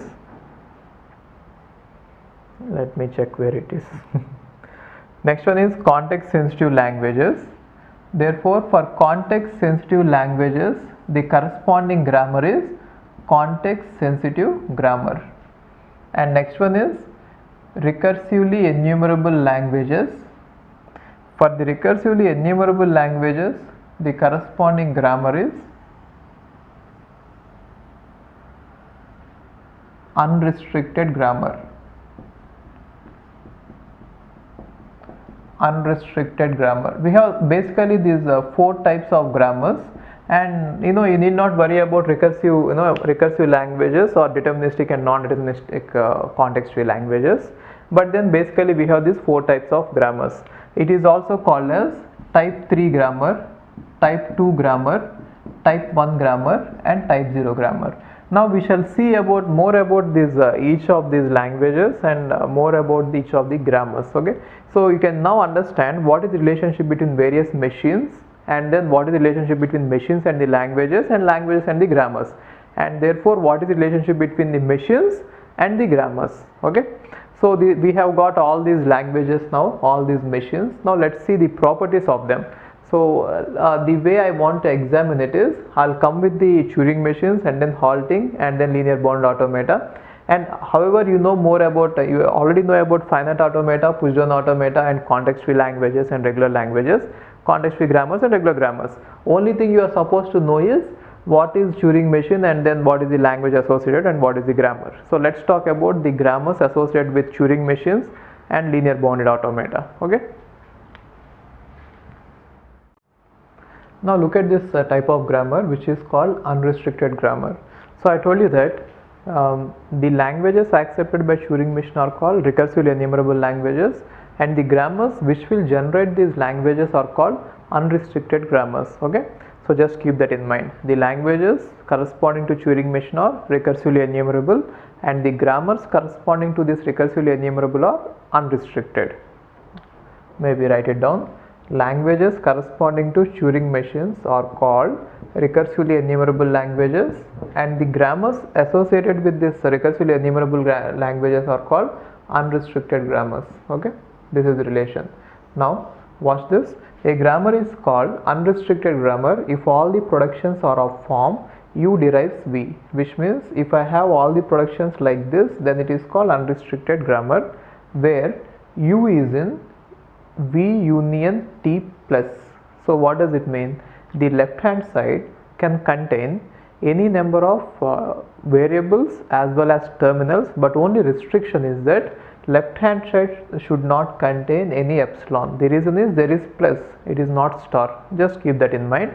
The left hand side can contain anything, only restriction is that it should not contain any epsilon, which means the null string should not derive any other string. That is the meaning of it. Except other than that, you can have any number of symbols on the left hand side. You can have only terminals, or you can have only variables, or you can have a combination of variables and terminals. Anything is fine, but either, and they can come in any order, that is okay. Nothing is, no, there is nothing wrong, but only thing is you just see that there is no epsilon in the left hand side, and the right hand side is completely unrestricted. So you can have anything including epsilon in the right hand side. Okay. So if you have such a grammar, it is called unrestricted grammar, right? Now let's look at this one. What language does the following unrestricted grammar derive? So they are given some unrestricted grammar. Okay, first of all, is this unrestricted grammar? Just check this. Left hand side could be anything, any combination of variables and terminals, and right hand side could also be any combination of variables and terminals. But the left hand side has to be a non-null, as it is unrestricted grammar. And one more thing, unrestricted grammar can derive epsilon, which means empty string, but I told you that according to the definition of Turing machine, it doesn't have a capacity to accept epsilon, because if there is nothing, we cannot define nothing on the tape. There is a symbol called as B. Therefore Turing machine is not configured in order to accept a empty language. But then here I am showing you that this unrestricted grammar is going to derive all the languages accepted by the Turing machine, which means it is able to accept even epsilon. It is able to generate even epsilon. But then our Turing machine does not have epsilon. So just keep in mind that I am just talking about the languages in which there is no epsilon. Completely throughout the discussion of this topic, keep in mind that I am talking about the languages which are not having epsilon. Okay. Now let's see this one. They are given you this grammar, and they are asking you what is this one deriving. So just look at this and try to understand it. So by reading the grammar, you should be able to understand it. In case if you don't understand the meaning of it by reading the grammar, the next step is try to derive all these strings, and then you see the pattern and you identify it. Let's try to read it and understand it if you could. Okay. First one is S derives S1 followed by capital B, and S1 is A S1 B. So you might have seen such a kind of grammar previously in context free grammars. Now what does S1 derive? A power n, B power n, isn't it? Now what is capital B doing? It is taking 1B and it is generating 3Bs, which means it is simply taking 1B and it is replacing with 3Bs. Next time again it will take 1B and replace with 3Bs. So it is actually increasing the Bs with a common ratio of 2, which means that in AP the common difference is 2. It is taking 1B and every time it is incrementing it by 2Bs. So initially if there is 1B, then later it will be 3, and later it will be 5, and later it will be 7. So it is going to increase like that. And or B is going to simply generate null, which means B can terminate at any point. Initially it will take 1B, it will keep on expanding it by incrementing 2, 2, 2, 2 like that, or it can stop at any point. And AS1B is reducing to AA, which means S1 is taking 1A, 1B and combining AB to AA. So S1 is reducing the number of B's or converting one AB into AA. So if you could understand this, it is simple. S1 is nothing but A power n B power n is generated by S power S1, and at last it is going to dissolve one AB into AA. Therefore S1 is going to generate A power n plus 1 followed by B power n. So finally this S1 is able to generate A power n plus 1. Why plus 1? The reason is it is going to take a AB and it is going to convert it into AA. Therefore at the last step, even though initially A power n B power n is generated, at the last what happens is number of A's are going to be increased by 1 and number of B's are going to be decreased by 1. And later what is B is trying to do is B can add any number of B's. So B can take 1B from this and then it will keep on adding 2 more B's. Therefore B power 3K, isn't it? So if you didn't understand this, the explanation, what you could do is you can just look at all the strings generated by this and you can guess it. Now one derivation is giving us AA, other derivation is giving us AA followed by B's. So if you look at this pattern, you could write like that: L equal to A power n plus 1 B power n plus k. A power n plus 1 and B power n plus k, where n is greater than or equal to 1. So you could work it out. What you do is you generate many strings from this language and then you can check that this equation is going to be followed by all the strings generated. You can just check it. So in the options, what you do is, if all the options are given, you just generate all the strings and then take every string and see that it is following that rule or not, right? Okay. A grammar is said to be context sensitive if all the productions are of form x derives y, where x comma y belongs to v union t plus and mod x is less than or equal to mod y, which means a grammar is said to be context sensitive if you have all the productions of form like this and x and y, they both belong to v union t plus. So x and y can be any combination of variables and terminals, but only restriction is either in the left hand side or in the right hand side we are not going to allow epsilon at all, because both of them are going to belong to v union t plus. That is the main difference between unrestricted grammars and context sensitive grammars. In unrestricted grammars, what we had is in the right hand side we are allowing epsilon, but here we are never allowing epsilon. And now look at this restriction.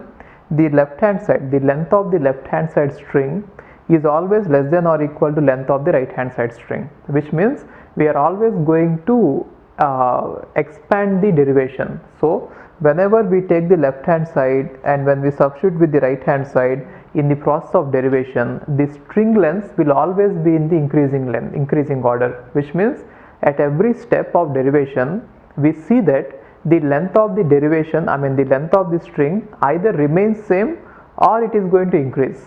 Are you understanding it?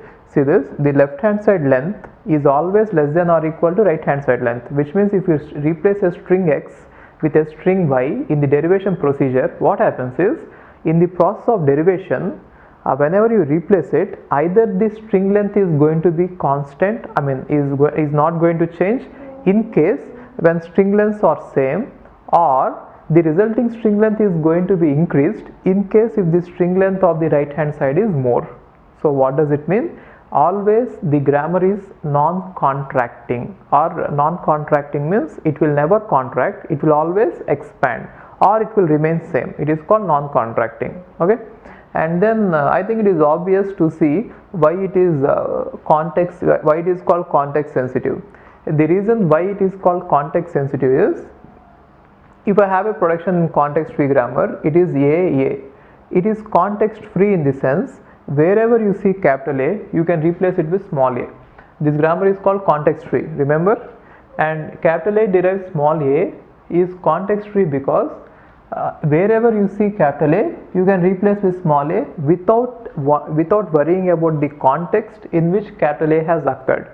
But then in this one, if I have something like this, A B derives A B, then it is not actually replacing capital A with small a, which means you cannot remove this production and you cannot add this production directly.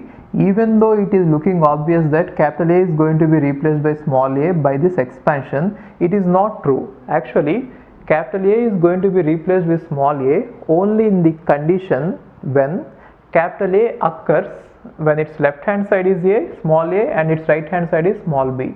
It is nothing but context sensitive.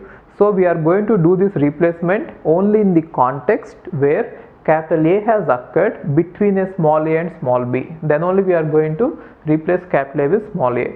So we are not, it is not straightforward, it is not context free. That is why it is called context sensitive. So the grammar is called context sensitive because we are going to apply many of the rules looking at the context in which a variable is occurring. It is not that every time there is capital A we are going to do it context free. Got it? That is why it is called context sensitive. We shall see an example of how to use the context sensitive grammars, or how they look like, and how we can do the derivation. Okay, we shall see example. Let's look at an example of context sensitive grammar. But before going ahead, I'll just tell you a few points about this unrestricted and context sensitive grammars. First thing is, these two are very difficult to write. It is not very easy like we have practiced with context free grammars. These are very difficult to design, and there are only a handful of examples available. There are not lot of examples available, and one good thing is, till now they have not asked any question about these grammars in GATE. Till now no question has been asked, and maybe to be on the safer side, I am just explaining you how they work. But then I don't think that if they ask you such a question in GATE exam, to design the grammar, it is very difficult. Maybe they might ask you a question like this: given a context sensitive grammar, what is the language generated by this? They'll ask you such kind of questions. So just know or just understand how to derive a string. I think that you already know it, right? Okay, now let's look at this example. What is the grammar generated by the following context sensitive language? Okay, before going ahead, one more thing. In context sensitive grammars, I told you that the right hand side and left hand side can be anything but not epsilon. Therefore, by definition, context sensitive grammars does not generate any epsilon. Therefore, context sensitive languages does not contain epsilon. But then in the diagram, I told you that context sensitive languages are actually superset of pushed on these context free languages. There also the assumption is epsilon is not included. Okay, now watch this. This is the grammar given. They are asking you what is the language generated by this grammar. First of all, if they have given you the language and then if they have asked you to come up with the grammar, it would be really difficult. One good thing is they are already giving you the grammar and then they are asking you what is the language accepted, because it is easier to do that way. Okay, and don't worry, in GATE they will not ask you this. And so how to do it is, just try to derive a string, then you will understand what is the language generated by this. Actually, the language generated by this is a power n, b power n, c power n, such that n is greater than or equal to 1. A power n, b power n, c power n, n is greater than or equal to 1. To see this, let's see an example with that. So I have just written down the derivation. So what I did is, initially I started out with this production, and then I started expanding like this step by step.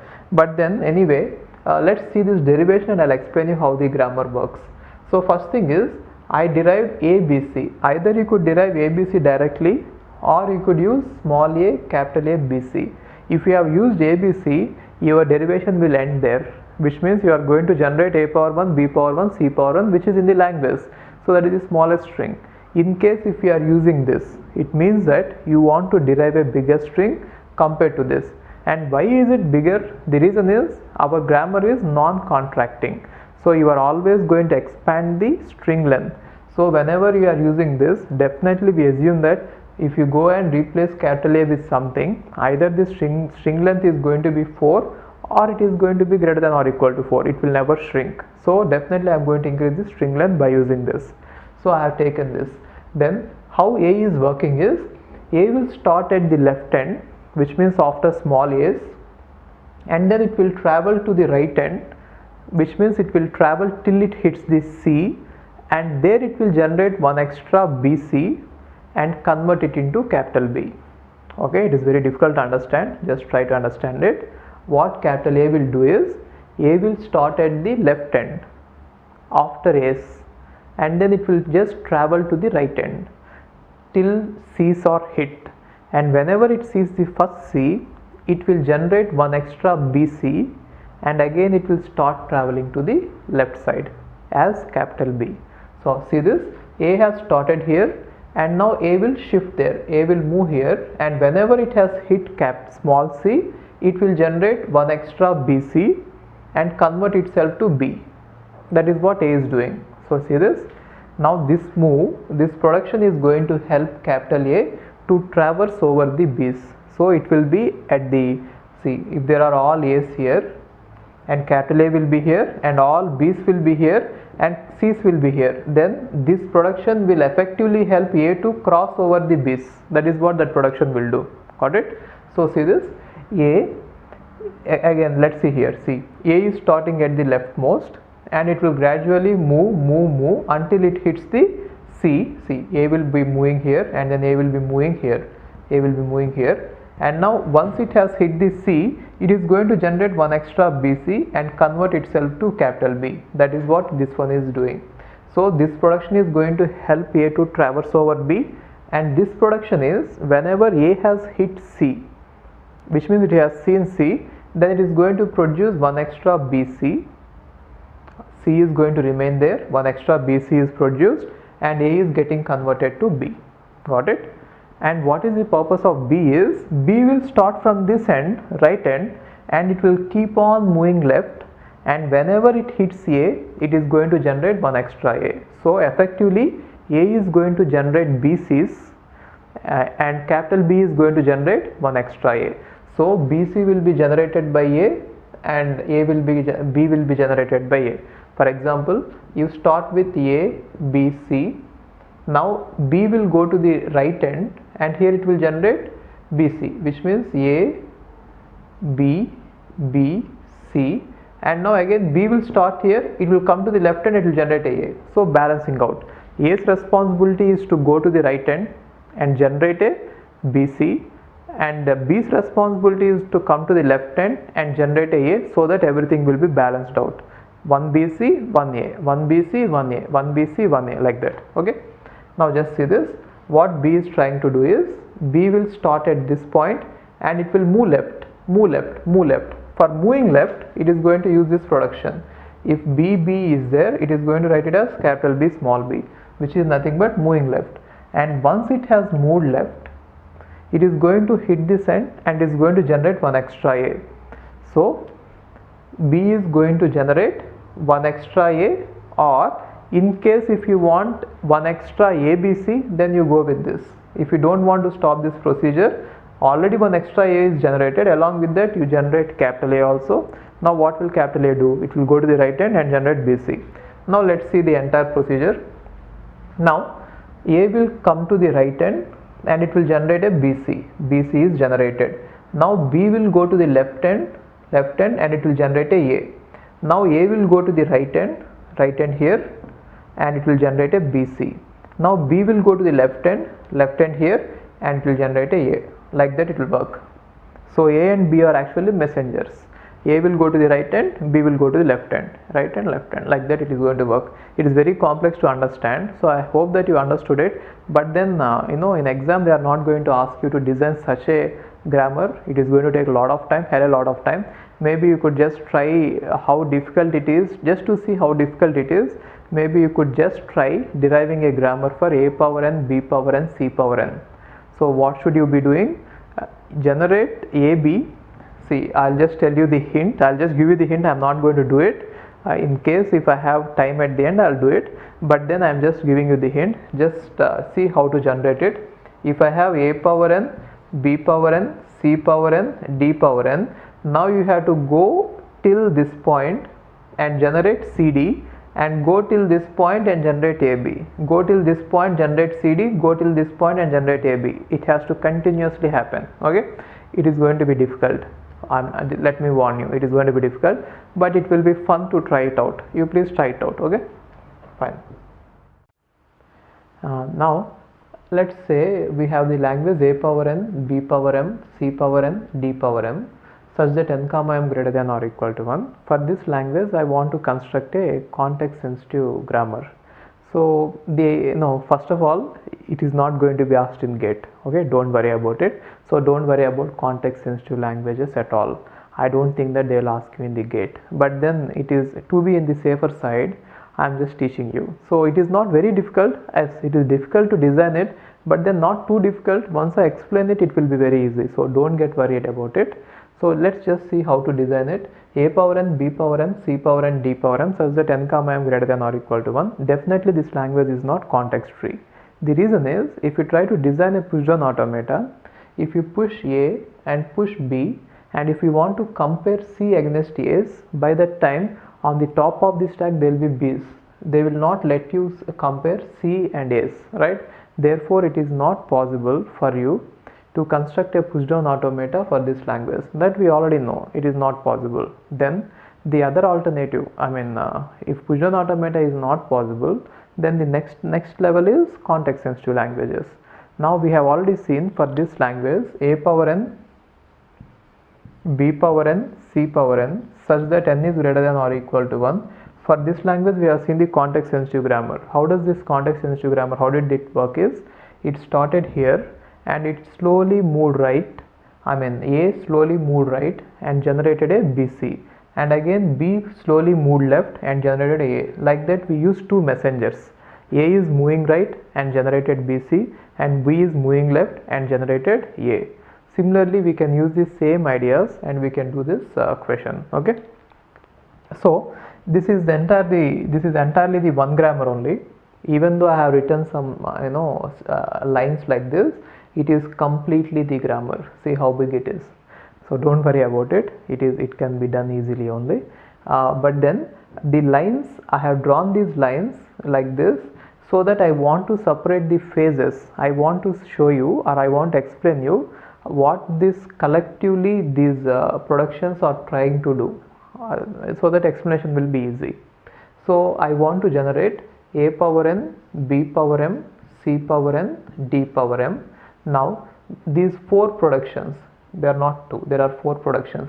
All these four productions combinedly, they want to give the effect, or they want to produce this. They want to produce a power n capital B, c power n capital D. So this is what they wanted to produce. So just see this. If you just want to produce 1A, 1C and BD, you can take this. Otherwise, if you want to produce any number of A's and C's, A power n, C power n, then you can take this production, and then in place of A you can keep on using this, so that A power n, B power n will be generated, and if you want to stop it, you stop it with this. Therefore if you want anything greater than 1, n is greater than 1, then you can use this production followed by these two productions.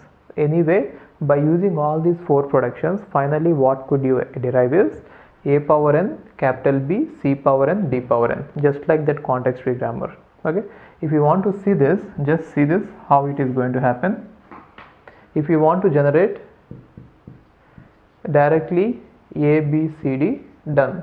If you want to generate a square, b, c square, d, then what you could do is a, c, d, and now in place of this a you could put a, c, c, d. Now it is nothing but, b, in place of this a you could put this, then it is nothing but a square capital B, c square capital D. Therefore using those four productions, what you could generate is a power n capital B, c power n capital D. Now what is the purpose of this B is, B has to go to the right and generate a D and then get changed to some other messenger, let us say E, and now E has to come left and generate a B. Okay, So B has to go to the right and generate a D, and it will convert itself to some other variable, and that variable has to come left and generate a B. So we are going to use D as the end marker, which means B will keep on, capital B will keep on moving right until it meets the end, and when it meets the end it is going to drop a D there, and again it has to come back and drop a B here, because both B's and D's have to be matched. So the same way how we designed A power n, B power n, C power n, here also we are going to do the same kind of traveling and then creating, traveling and creating. So what is that we are going to create here? B has to travel right and then create a D and then convert itself to some other variable, and again we have to come left and then create a B. Okay, so for that reason what we are going to use is, if B has to travel right, see this production, if B has to travel right, it has to move over C's and B's. Why is it required is, at some point in the derivation you might get a string like this, AA and then BB and then CC and then DD you have, and you will have D here and you will have B here in some point of derivation. Okay, then what should B do is, B should jump over all the B's, capital B, and then it should jump over all the D's, all the C's, and then finally it should meet the D. Okay, so these two productions will help B in traversing or jumping over C's and jumping over D, isn't it? See this, it is nothing but B is jumping this side, that is why B has come here. B is jumping this side, that is why B has come here. Therefore what is happening, B will jump all the B's and then B will be here, and B will jump all the C's, and finally B will meet D. Then what should it have, what should it do? Whenever it meets D, it is supposed to generate one extra D. Okay, it will generate one extra D, and then if it generates one extra D here, it has to again go there and generate one extra B. Therefore it is going to convert itself to E. So see this, what is happening is, whenever B meets D, which means B has reached the end of C's, therefore that is the point where it could generate a D. Then it could generate one extra D and then convert itself into E. Why? Because once it converts itself into E, then E can come to the left and generate a B. It is not just enough that you generate the D there, you have to even generate B's. Why? B's and D's have to be matched. That is why what happens is, A will keep on, B will keep on going here and it will go there, and finally it will generate a D, one extra D, and it will become E. Now what should E do? E should keep on coming left, and once it meets A, it should generate one extra B. Then only D's and B's will be matched.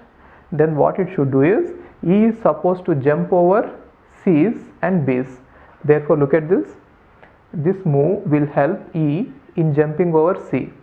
So it is going to jump like this, that is why E is here, right? E is coming, and again it is going to jump here, that is why E is here.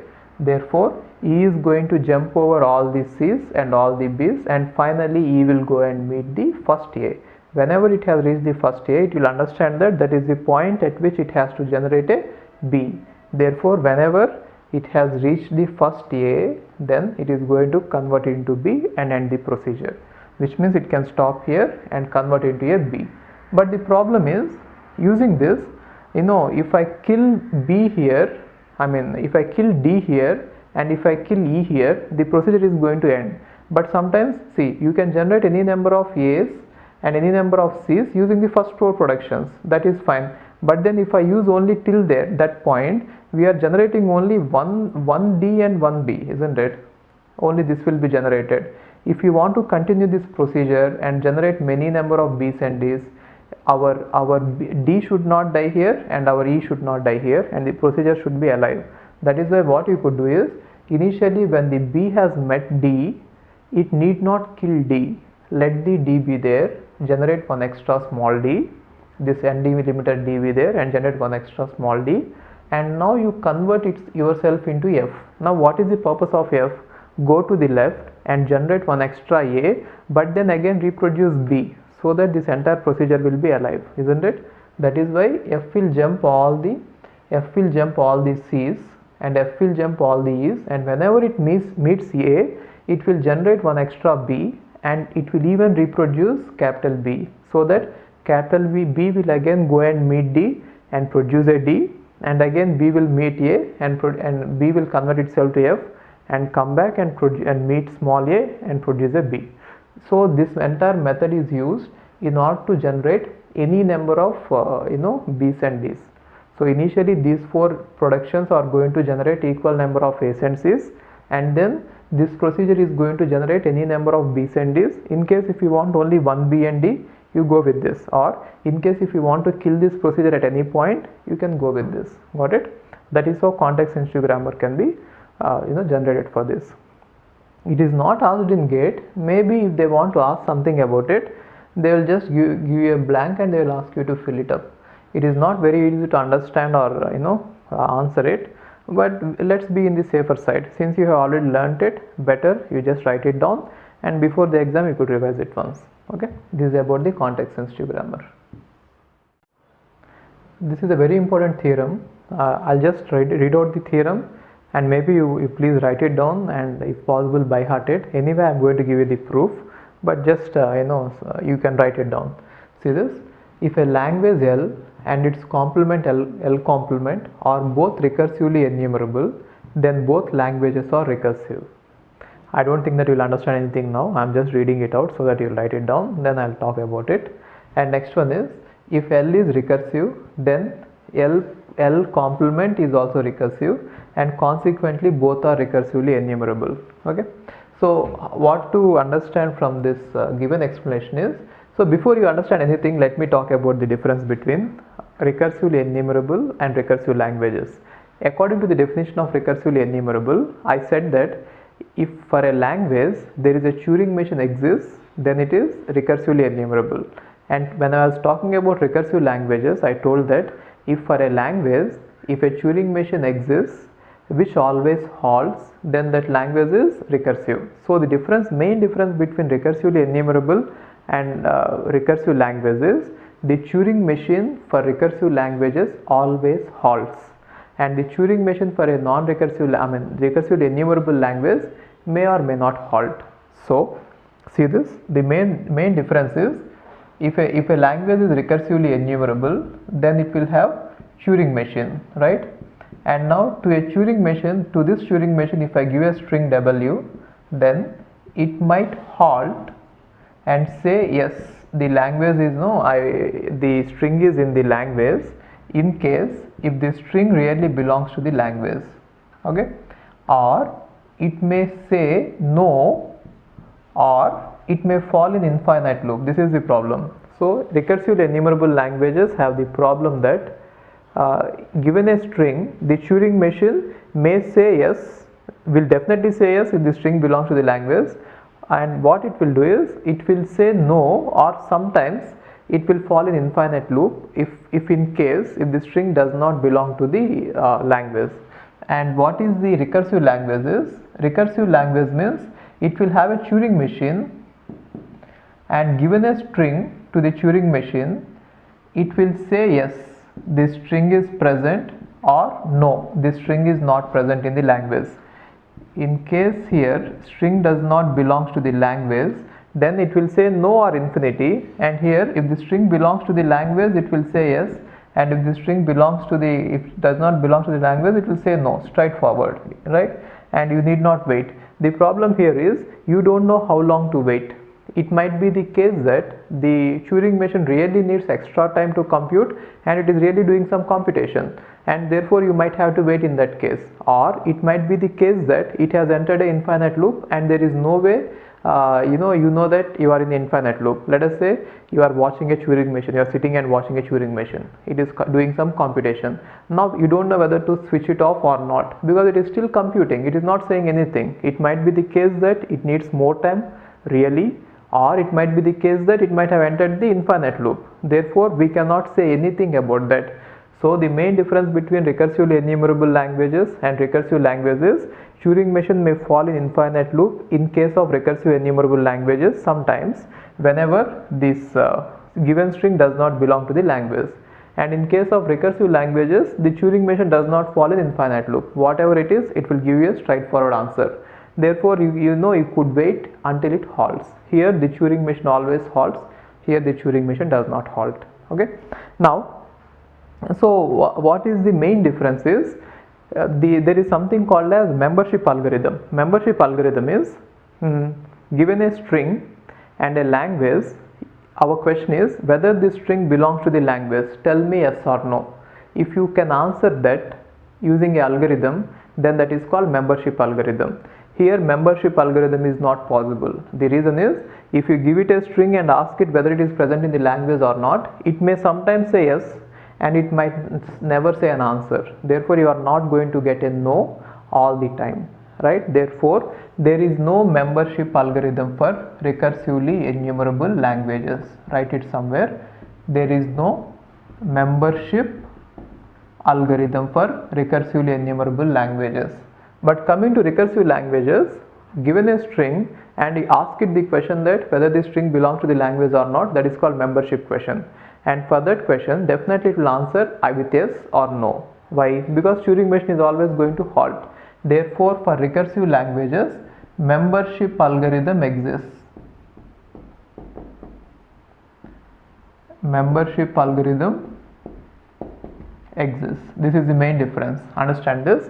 For recursively enumerable languages, no membership algorithm exists, but for recursive languages, membership algorithm exists, right? So given a Turing machine, right, that may or may not halt, and if we just say that the language is having a Turing machine and we didn't say anything about whether it halts or not, then it is nothing but a recursively enumerable language. If I say that the language is having a Turing machine which always halts, then it is nothing but recursive language. Therefore, since the Turing machine always halts, we can say that there is a membership algorithm for recursive languages and there is no membership algorithm for recursively enumerable languages. That is the main difference between these two, recursive languages and recursively enumerable languages. Okay. Now, after understanding this difference, now let's go to the theorem and see how to prove this. Now they are saying that if a language and its complement both are recursively enumerable, then the language is recursive. So what does that mean? Assume that this is sigma star. Sigma star means set of all strings possible. Okay, let me write it here.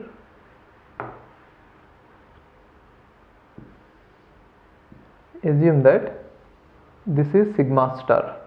Sigma star means set of all strings possible, and let us say this is L. L is nothing but a language which is nothing but a subset of the set of all strings. Okay, and now they are saying that if a language L and its complement both are recursively enumerable. So what does that mean? Both for L as well as L complement, there are Turing machines which will say definitely yes for the strings which are present in the language, and if a string is not present in the language, they will be helpless. They might say no or they might fall in infinite loop. So understand this. Now if this is L, see, this is set of all strings possible, and out of which this is L, which is nothing but the language, and this is L complement. L complement is nothing but sigma star minus L, therefore this is L complement. Now they are saying that a language L and its complement both are recursively enumerable. That is what they said. So the language L and its complement both are recursively enumerable. Then what happens is we can design a Turing, it implies that actually there are two Turing machines, Turing machine 1 TM1 and Turing machine TM2. One is for language L and other is for language L complement, in such a way that if I give any string which is present in the language L to Turing machine 1, it will say yes, the string is present. That is the meaning of this. So whenever we say that there is a Turing machine for a language, what does it mean? It means that given any string in the language to the Turing machine, it will definitely say yes. But if you give it any string which is not in the language, we don't know. Maybe it will say no sometimes if you are lucky. Otherwise, it will fall in infinite loop, right?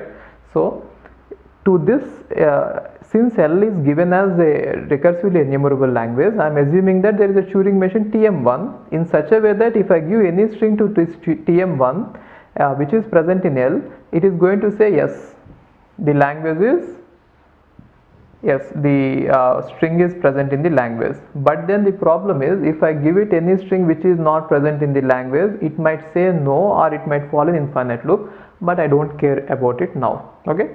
And now L complement is also a recursively enumerable language. Therefore, definitely there must be a Turing machine TM2, some Turing machine, to which if I give a language from L complement, which means which is not in L, it should definitely halt and say yes, the string is present inside the L complement, right? Now using these two Turing machines, what I'll do is I'll build a new Turing machine. What that new Turing machine will do is, now you give me any string in the entire sigma star, either it could be present in L or it could be present in L complement. You just give me one string, then I'll distribute it to both of them, then at least one of them is going to halt and say yes, isn't it?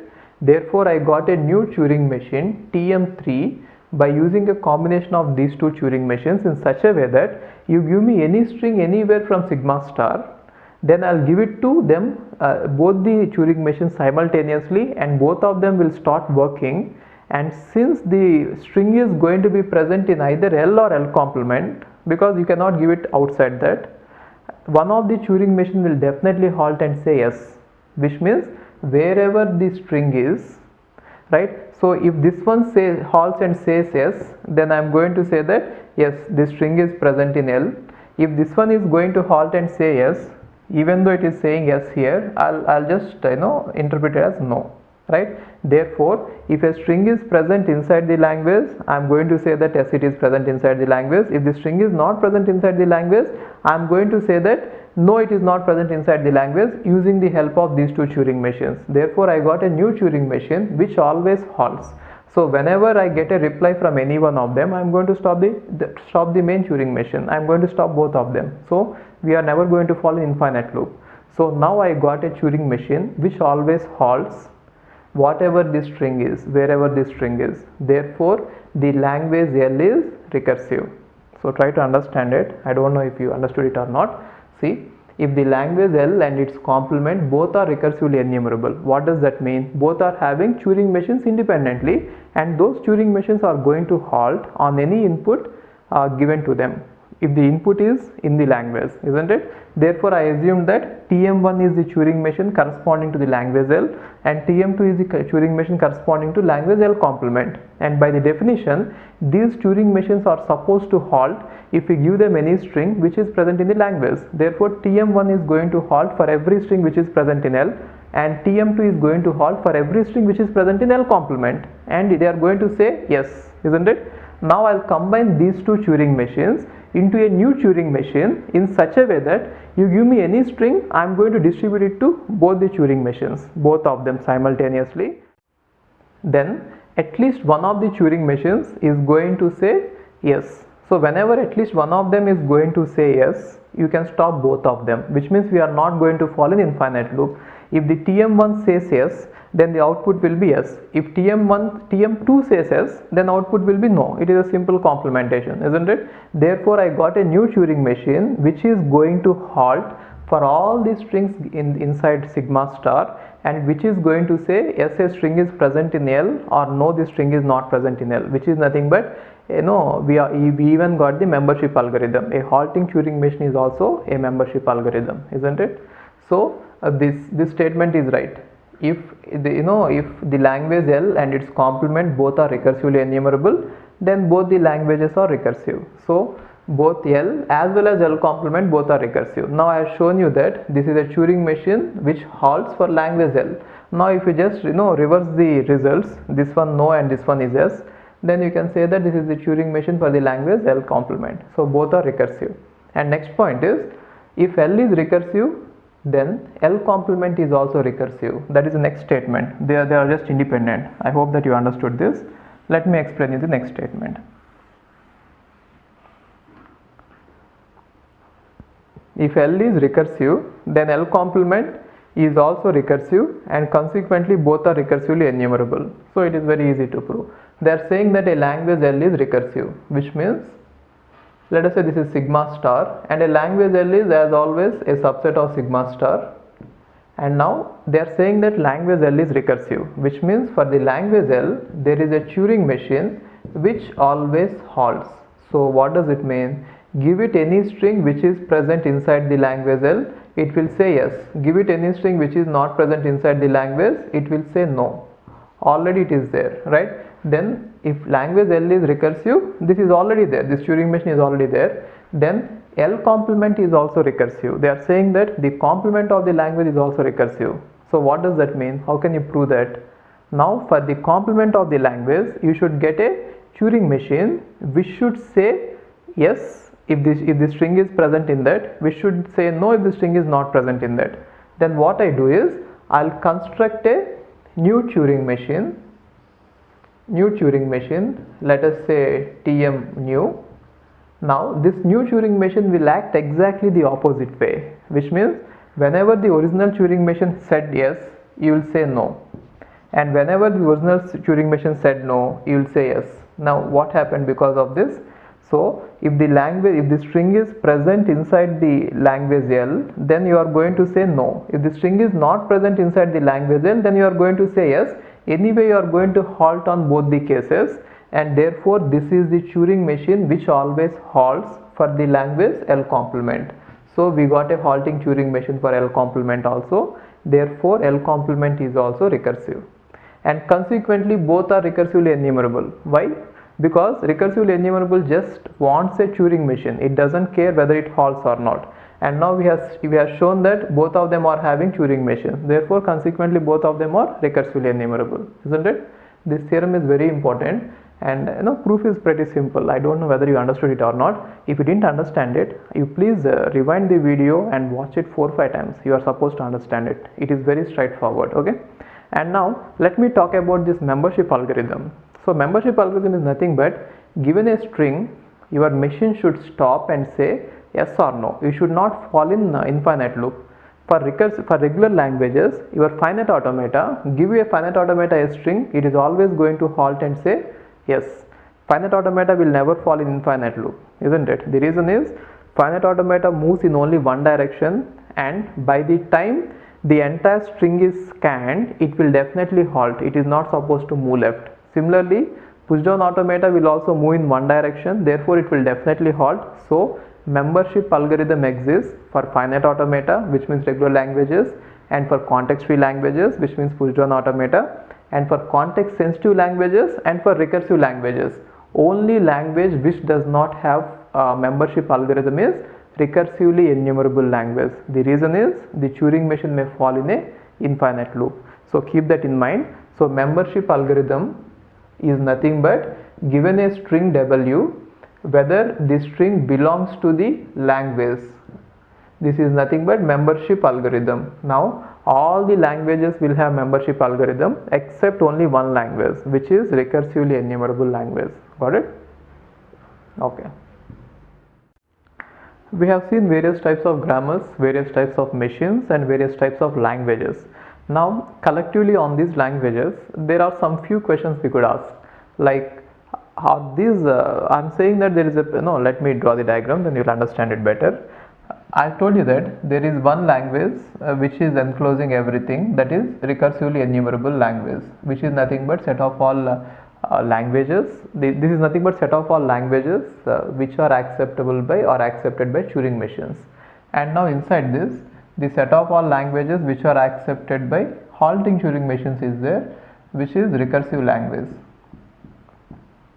And inside that, set of all languages which are accepted by linear bounded automata, which are called context sensitive languages. And inside that, set of all languages accepted by pushdown automata, which are called as context free languages. And inside that, set of all languages accepted by finite automata, which are called as regular languages. So we have all these classes of languages. Now the one question, one interesting question which you could ask is this regular languages really a subset of context free languages? Which means, is there at least one language which is not regular, which is context free? If there is at least one language which is not regular, which is context free, then you can say that regular language is a proper subset of context free language. And for that, yes, we can say answer is yes. The language is a power n, b power n. A power n, b power n, n is greater than or equal to 1 or 0 is a language which is not regular but which is context free. Similarly, you could ask one more question saying that is context free languages, set of all context free languages, a proper subset of context sensitive languages, which means all the strings accepted, all the languages, is there any at least one language which is accepted by context sensitive or which is accepted by linear bounded automata, which is not accepted by a push down automata. And you can find out that yes, there is one language which is a power n, b power n, c power n.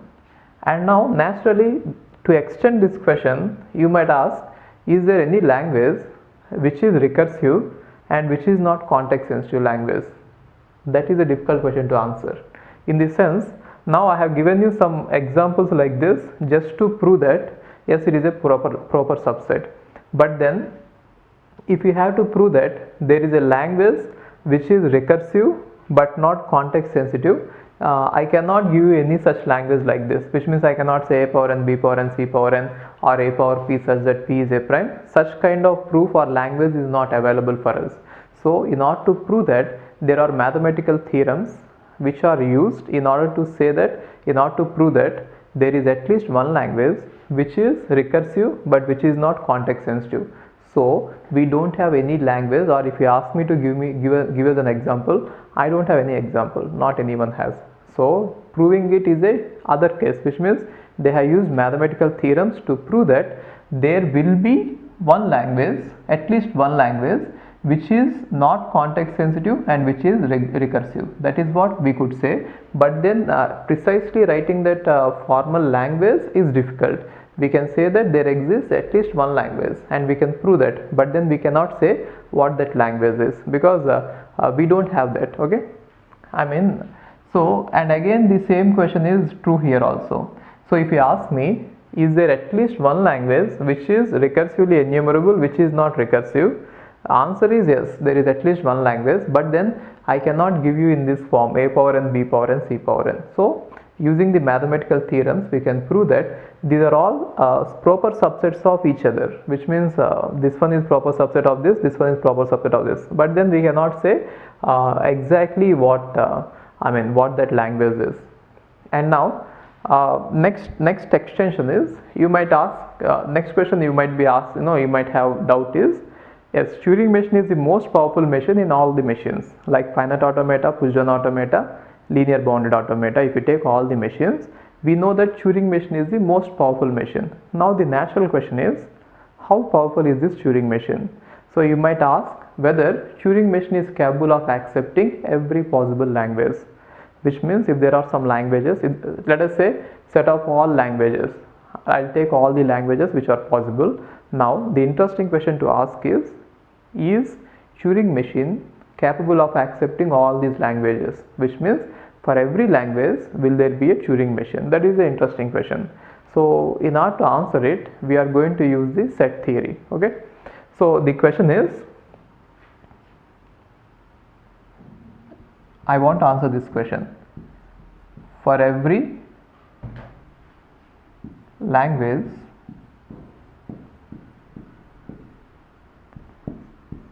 is there a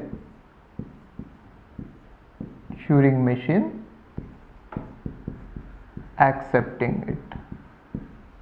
It is a difficult question to answer. So for every language, do we have a Turing machine to accept it? Is a difficult question to answer it directly, but then we are going to use indirect proof to prove it. So I'll just give you a overview about what I am trying to do, and then I'll tell you in detail how to do it. Okay, giving you an overview will help you in understanding the concept better before getting into the actual concept.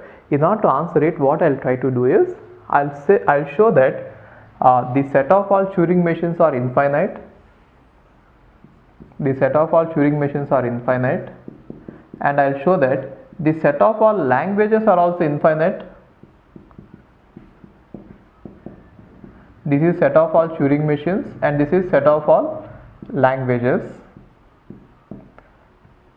and then I'll show that, I'll try to prove that the number of Turing machines available, even though infinite, are lesser compared to the number of languages available. Both are infinite only, but then I'll prove that this is a bigger infinity and this is a smaller infinity. By showing that, we can understand that for every language, if you give one Turing machine, then we'll quickly run out of the Turing machines, and then there will be some languages remaining for which there will be no possible Turing machine. Remember, every machine can accept only one language. Therefore, if I have, let us say, 10 machines, I can accept only 10 languages. Similarly, if I have these many machines, I can accept only these many languages. Now, it just indicates that there are some languages remaining for which we will never be able to give a Turing machine. Therefore, using this, we can prove that Turing machine is not so powerful that it can accept everything. Therefore, there are some languages which are not even recursively enumerable. Recursively enumerable means they are not accepted by Turing machine. So, even the most powerful machine, Turing machine, is not capable of accepting every language. So, using this proof, using this argument, we can prove that. But then I cannot find out a language which is not accepted by Turing machine. That is not what I mean to say. What I mean to say is I'll use some methods or theorems using which I'll prove this. Now, in order to prove this, I'll talk about countable sets, uncountable sets, finite sets, infinite sets. Then I'll just build some mathematical theory gradually, one by one, step by step, and you please keep noting them down, and later slowly I'll prove this. I'll prove this method. Okay. Now look at this. Sets are of two types. Sets means you know that already. Set is nothing but a collection of objects. I'm not going to define it. And sets is of two types. Again, we have something called as set theory, group theory. There I am going to discuss about sets in mathematics. But now I'll just discuss the part which I need in order to explain about the Turing machines. I am not going to discuss everything. Okay. Later we shall see it again. Now, sets are of two types. One is finite and other is infinite. Finite sets means if all, you know that. Okay, I'm not going to define. Finite means if there are countable number of elements like 10 elements, 20 elements, or whatever. For example, if I have a power n such that n is less than or equal to 10 power 10 power 10, even though there are many elements, it is still finite. Okay, so you know what a finite is. I'm not going to define it. And now infinite means there is no upper bound. For example, a power n is greater than or equal to 1. If I have anything like this, a power n such that n is greater than or equal to 1, there is no upper limit. That is called infinite. Now coming to infinite, there are two types of infinite sets. One is countable infinite and other is uncountable infinite.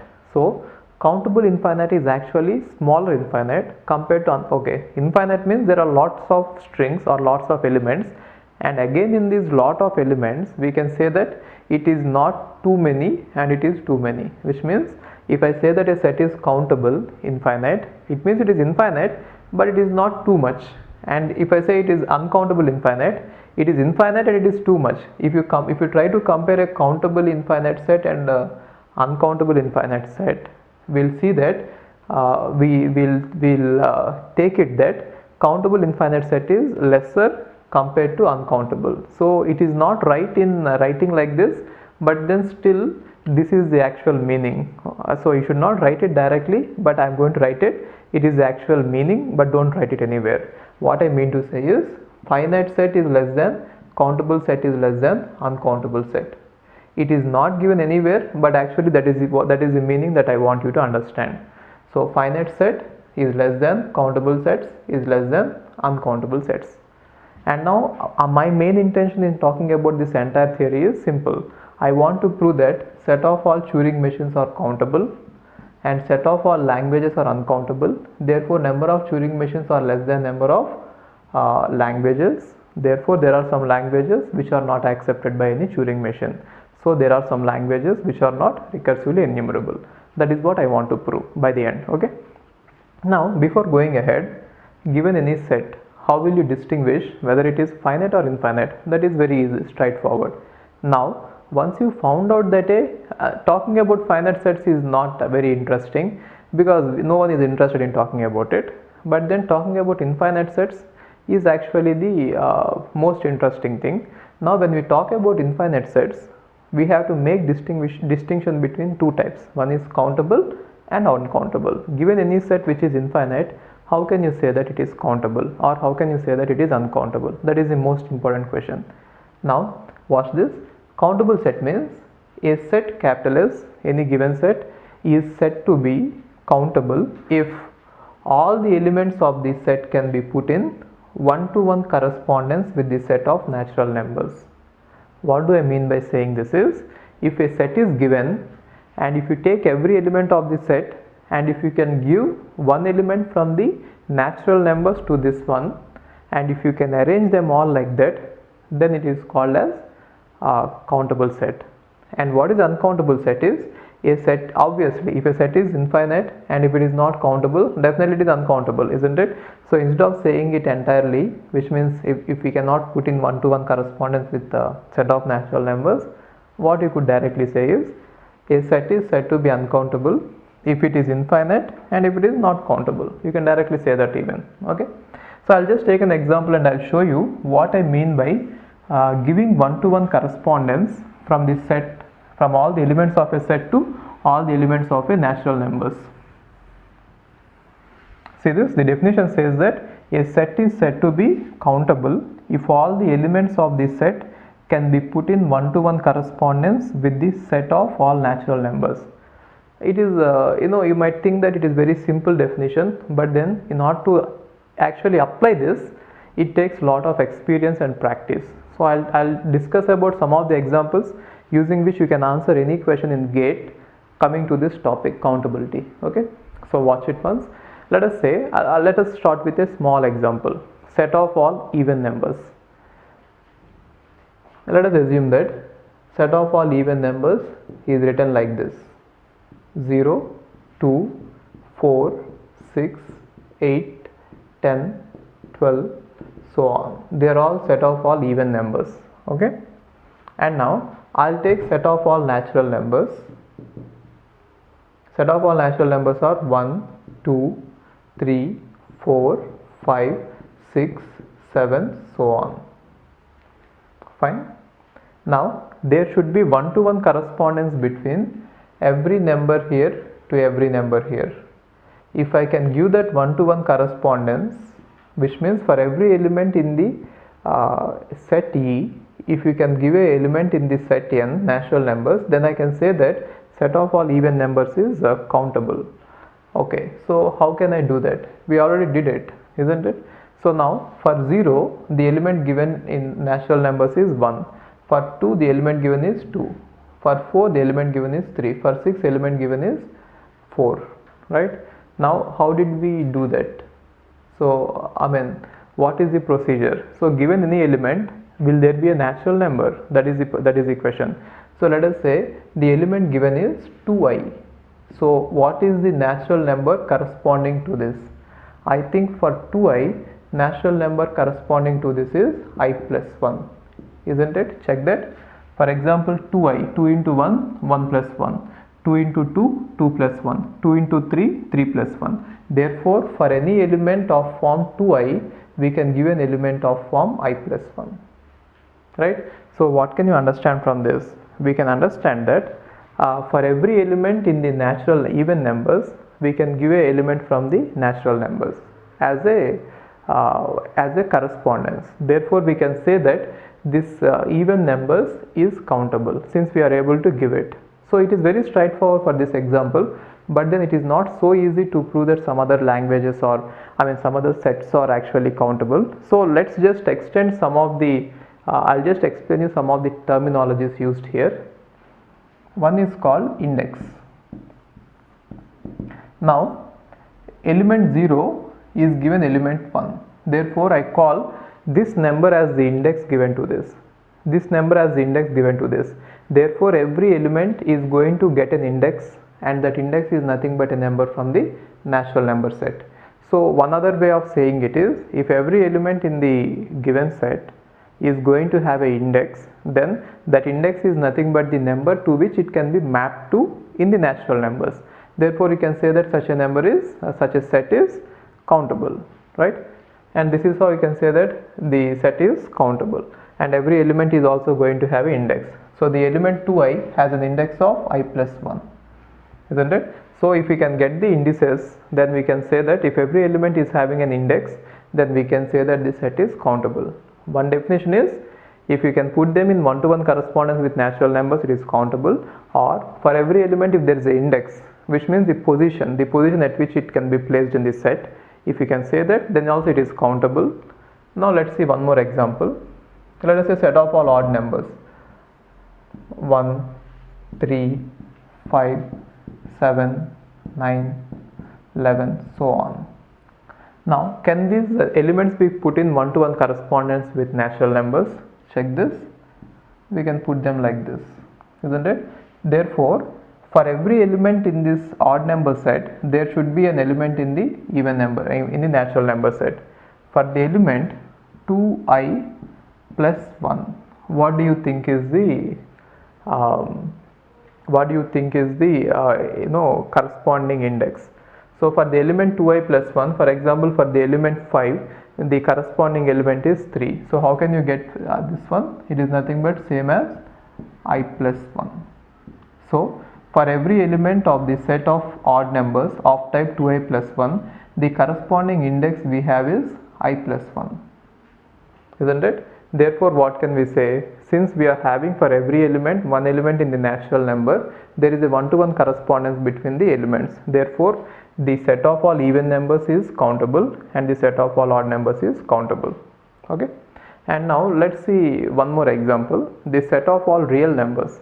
Real numbers means you can take any number, 0.1, 0.2, 0.3, anything, isn't it? Now, if you take set of all real numbers, the problem is just between 0 and 1, there can be so many numbers that they can all eat up the natural numbers available. Whatever natural numbers are there, I can generate so many numbers between these two that they can eat up all of them. Or you can come up with any method in which you will try to assign a number to that, but then it will all fail. Therefore, the set of all real numbers, see, the proving that set of all real numbers is this way. Between 0 and 1, we have so many numbers that they are capable of eating up all the numbers. Okay. So later I'll prove it in a concrete manner using some method called as diagonalization. But for now, understand that just is an informal proof, just to understand for your understanding sake. It is informal proof. Later I am going to give you a formal proof. What I mean to say is, only between 0 and 1 we have lots of numbers that all these numbers have the capacity to eat up all the numbers of natural numbers. So only between these two, if we eat up all the natural numbers, what about the remaining numbers on the number line scale? Real numbers means everything, isn't it? Therefore, we cannot actually give one-to-one correspondence between real numbers and natural numbers. Therefore, set of all real numbers is uncountable. Remember this, I'll give you the proof later. So the proof for even numbers is countable and odd numbers is countable is, for every element I have given you an index. For every element 2i, the index is I plus 1.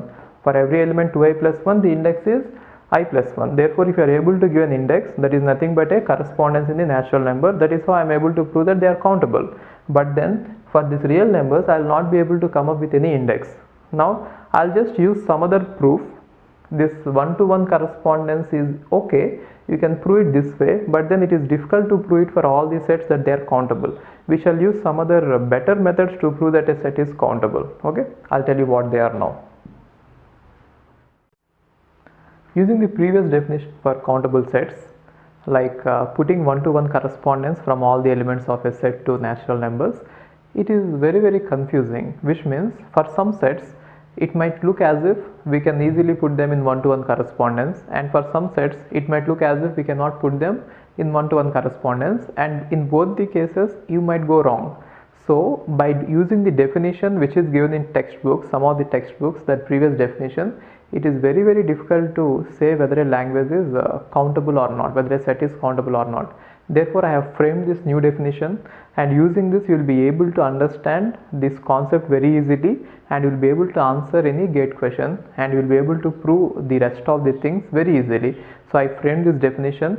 You please read it and make a note of it, and it is right, and anything that you want to prove as countable can be kept in this form. Okay, I'll read it out and I'll explain you this, and then I'll take examples, the previous examples which we have seen, the set of all even numbers, odd numbers.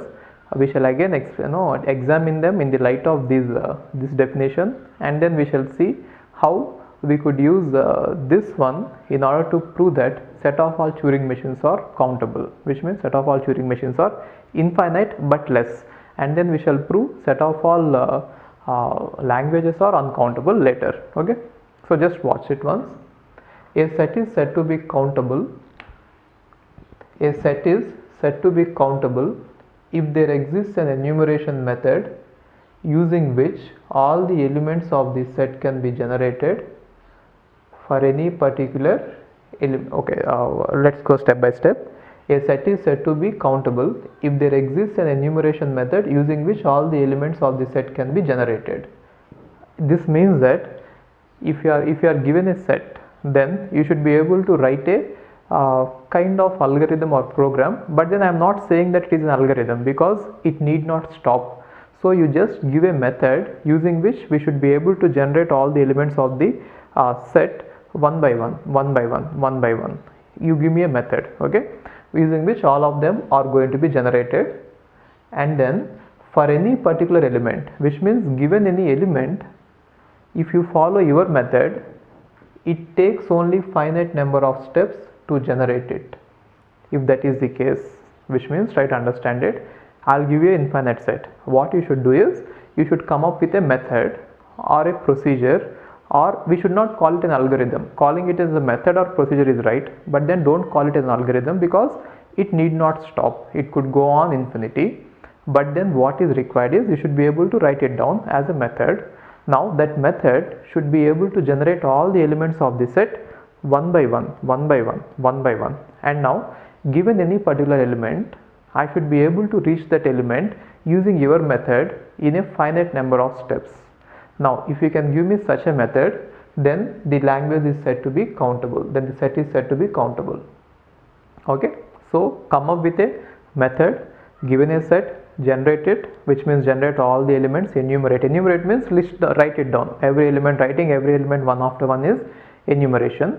And now enumeration method means we are writing a method which will write down all the elements one after the other. Now your method should write down all the elements one after the other. Then what I need is, I want this method so that all the elements have to be generated, so that all the elements can be generated in any particular way, and if any particular element is given, I should be able to reach it in finite number of steps. If such a method is given, then I can call that the set is countable. And the finite number of steps that are required, that are taken to generate an element, which means given an element you are able to generate it in finite number of steps, right? That finite number of steps which are actually taken in order to generate that element can be used as its index, which means you can call that number as the index. Now once you get the index, that is nothing but a mapping into the natural numbers, isn't it? Once we get an index, that is nothing but the mapping into the natural numbers, isn't it? So it is simple, very simple. So definition is very simple, and I'll just take the example, and then I'll show you how to use this definition to prove that a set is countable. Now as an example, let's say set of all even numbers. Set of all even numbers.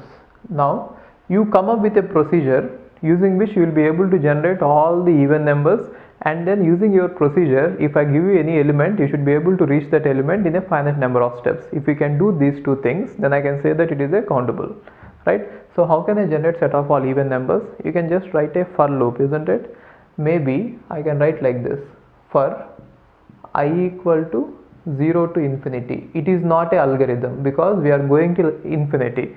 What is an algorithm? You should always stop in finite number of steps. But since I is going from 0 to infinity, we are never going to stop in finite number of steps, isn't it? For I equal to 0 to infinity, if I write like generate means just print 2i. So this is the enumeration method, right? So now if I write like this, what will this enumeration procedure do? It will try to generate all the numbers one after the other. Like First it will generate 0, then it will generate 2, then it will generate 4, then it will generate 6, then it will generate everything. Therefore we found out an enumeration method using which we will be able to generate all the elements. But then it is not just enough. Just finding out the enumeration method is not enough. What you should do next is you should be able to generate a given number in a finite number of steps. For example, how many steps does it take to generate 0? 1 step. How many steps does it take to generate 2? 2 steps. How many steps does it take to generate 4? 3 steps. 6, 4, 8, 5 steps, so on. Therefore, every element can be generated after fixed number of steps. What is the implication of that? Now, these number of steps can be used as the index for this particular element. Therefore, for every element I found a natural number, isn't it? That natural number is the index itself. Therefore, I can say that the set of all even numbers are countable because there is a one-to-one mapping to the natural numbers. We found the one-to-one mapping without actually doing that original definition. See, you might feel that this method is long and it is difficult, but then later you'll understand that with other examples, this is the easiest method rather than putting one-to-one correspondence to natural numbers. Okay. Now let's see how to do this with the set of all odd numbers. Now we found out that set of all even numbers are countable. Now let's see what to do with the set of all odd numbers. Set of all odd numbers. It is simple. For I equal to 0 to infinity, you generate I plus 1, then 2i plus 1. Then what will be generated? Initially 1 will be generated, and then 3 will be generated, 5, 7, 9, 11, so on, right? And what about the index? This will be generated in 1 step, this will be generated in 2 steps, 3 steps, 4 steps, 5 steps, so on, isn't it? So every element can be generated in these many steps. Therefore, these are nothing but the indices for these elements, and since every element has got an index, and one more thing, for a particular index there will be two elements will not be there, which means 2 elements are not going to be mapped to one index. In one step we are generating only one element, therefore every element will get a different index because at every step only one element is going to be generated. So this particular element can be used as the mapping into the natural numbers. So for every element of the set we got a mapping into the natural numbers. So we can say that set of all odd numbers is also countable. What about set of all real numbers then?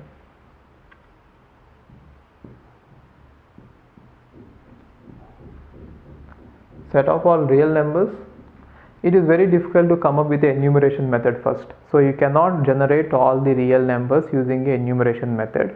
Maybe you might try to generate it, but then later you will not be able to reach a particular element. Let us say you are trying to generate all the real numbers, but then if you start with 0.0, then 0.01, then 0.001, then 0.0001, this procedure itself will never stop, because if I start with 0.01 and then 0.1, 0.01, 0.001, this procedure itself will never stop and it will go on, keep on going for infinity, and you will never reach a element starting with 1.0. Therefore, even though it is not an actual proof, we shall prove this later. I will prove that the set of all real numbers are not countable later using some other method. But for now, just understand that giving a enumeration method and then generating an element in fixed number of steps for real numbers is impossible. Therefore, it is uncountable. Let's examine some other examples. Now let's examine one more interesting language. I want to see whether the set of all quotients of form P by Q, the set of all quotients of form P by Q, where P comma Q are positive integers. So let us say P comma Q are two numbers which are positive integers, and now we have set of all quotients of that form. Now what I would like to see is whether all these numbers of this form are countable or not. That is what I wanted to see. And in order to do this, let's observe how to do this. So if all the numbers are of form P by Q and if they are all in a set, is that set countable or not? So what we should come up with is, first of all, how will that set look like? Let us say that is set S. That set will look like this: 1 by 1, 1 by 2, 2 by 1, 1 by 3, 1 by 4, 3 by 4, so on. There will be lots of elements like that. Okay, and these are all the elements, and now we want to find out whether this set is countable or not. So how can we find out whether a set is countable or not? You try to find out a enumeration procedure or a method, meaningful way, in which you can generate all the elements of the set, and given any element, that should be reached in a finite number of steps, and that number is going to be the index into the real numbers, I mean natural numbers. Therefore you can say that is natural. Now let's see what could be the enumeration method. Let us say I want to generate all the numbers in one order like this. I'll want to do it 1 by 1, 1 by 2, 1 by 3, 1 by 4, 1 by 5, 1 by 6, so on. Now what is the problem with this? It is enumeration method. It is able to generate all the numbers, or it is looking like as if it is going to generate all the numbers, but then it is not a enumeration method which we wanted. The reason is, if you go on enumerating the numbers like this, the number 2 by 1, that will never be generated. The reason is, there will be infinite number of numbers which will be having numerator as 1.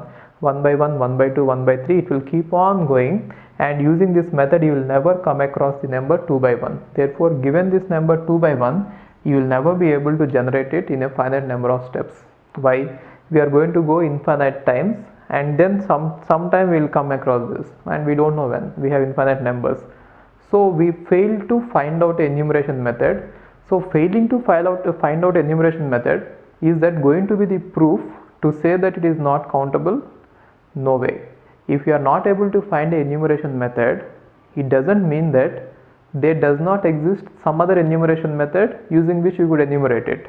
Okay, so it is not actually true to say that since we are not able to find a particular enumeration method, the number is not, the set is not countable. In order to say that set is not countable, you should do some other proof explicitly proving that the set is not countable. We cannot use such an argument. That is invalid. Now but then how can we prove that a set is countable? By finding out an enumeration method, we can say that the set is countable.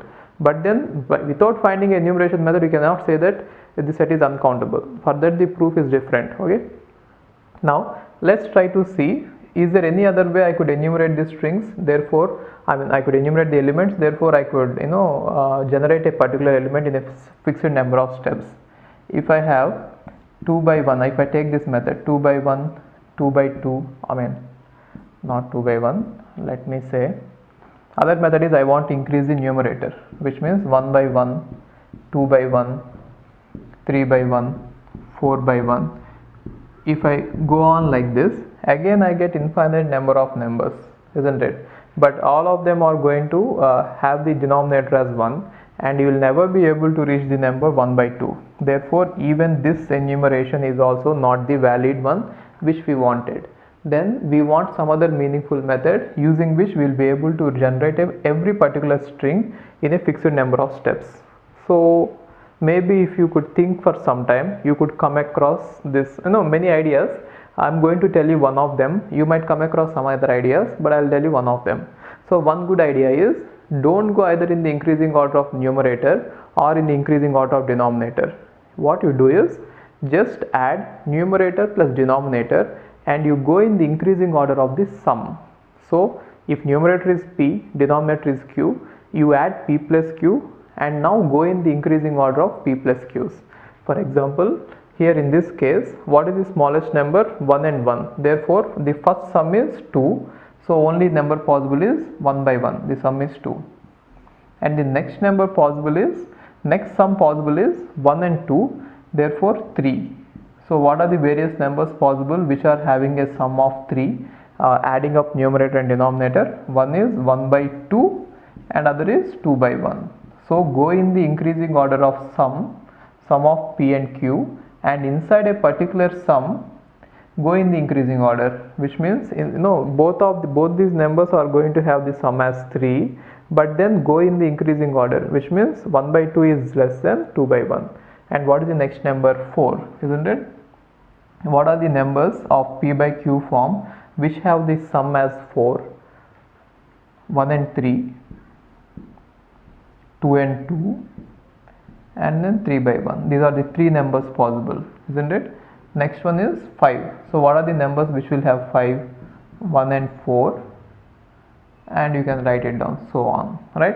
So using this method, if I enumerate all the strings, all the elements of the set, then for any given element, we can say that it will be generated after these many steps. Therefore every element will get an index, and that index is going to be a mapping into the natural number. For example, index for this number according to this enumeration method is 1, and index to this number is 2, and index to this number is 3, this number is 4, 5, 6, isn't it? Therefore if given any number like 3 by 1, we can say that after 6 steps I'll be able to reach it.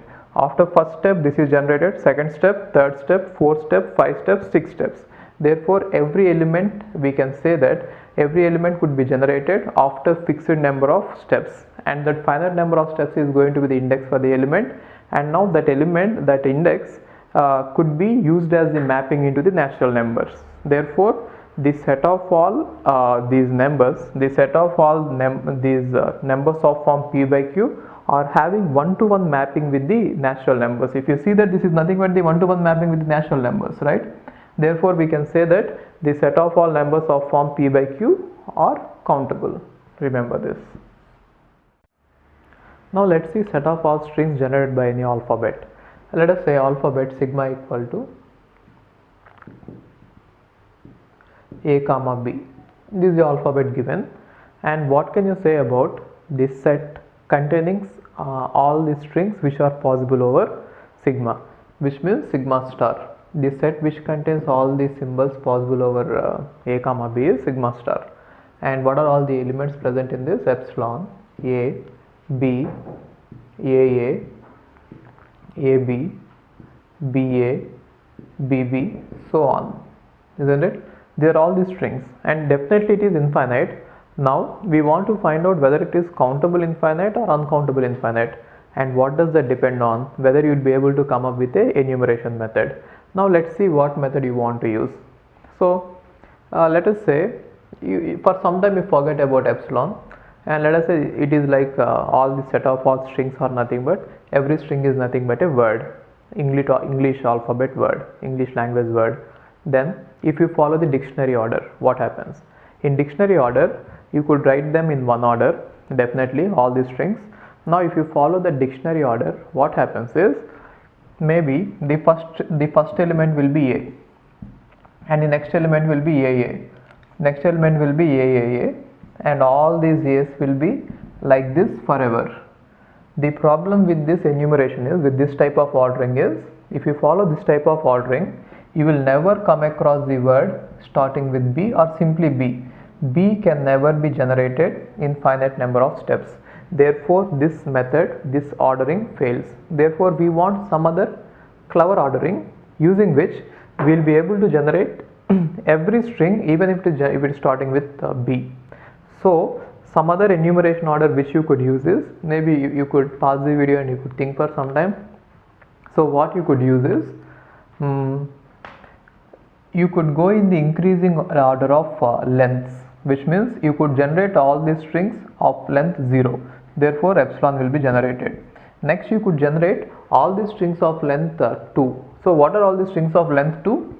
A and b, and inside a particular length you could use a dictionary order. The reason is, inside a particular length there are finite number of strings. So if there are finite number of strings, you can use dictionary order so that you can reach any element in a finite number of steps. So inside this string lengths of 1, I can arrange them in dictionary order, which means a and b. And now inside string lengths of 2, I can again use dictionary order, which means aa, ab, ba, bb. And again inside strings of length 3, I can again use dictionary order. AAA, you get 8 strings, right? AAB, ABA, so on, BBB. So now using this method, if you generate every string possible, then what happens is, this one will be generated in one step, this one can be generated in 2 steps, this can be generated in 3 steps, 4 steps, 5 steps, 6 steps, so on. Every element in this set can be generated in fixed number of steps. You can give me any number, I can generate in a fixed number of steps. I mean, you can give me any string, I can generate in a fixed number of steps. For example, if you ask me to generate AAB, for example, then after how many steps I can generate it? 7, 8, 9. Therefore, every element is going to get an index, and that index is nothing but mapping into the natural numbers. Therefore, since every number has got a mapping into the natural numbers, we can say that this set is countable. So, the set of all strings possible over any alphabet is actually countable. You can extend it to any alphabet, not just A comma B. The set of all strings possible over any alphabet is always countable. It has a very important implication, and this result is so popular, and this enumeration method is so popular in the this theoretical world that they have even given this a name. So if you use this particular ordering, it is also called as proper order. Proper order means going in the increasing order of string lengths, and then within the string lengths we can sort them out, isn't it? That is called as proper order. So proper order is very popular, and it has even got a name. This enumeration is very popular, it has even got a name. Now let's see, if a set is countable, there are lots of implications on this. Okay, so if a set is countable, then what can we say? I'll just see what to do this, how to do. So now you understand that the set of all strings possible over sigma equal to A comma B are countable. And now there is one more important rule, that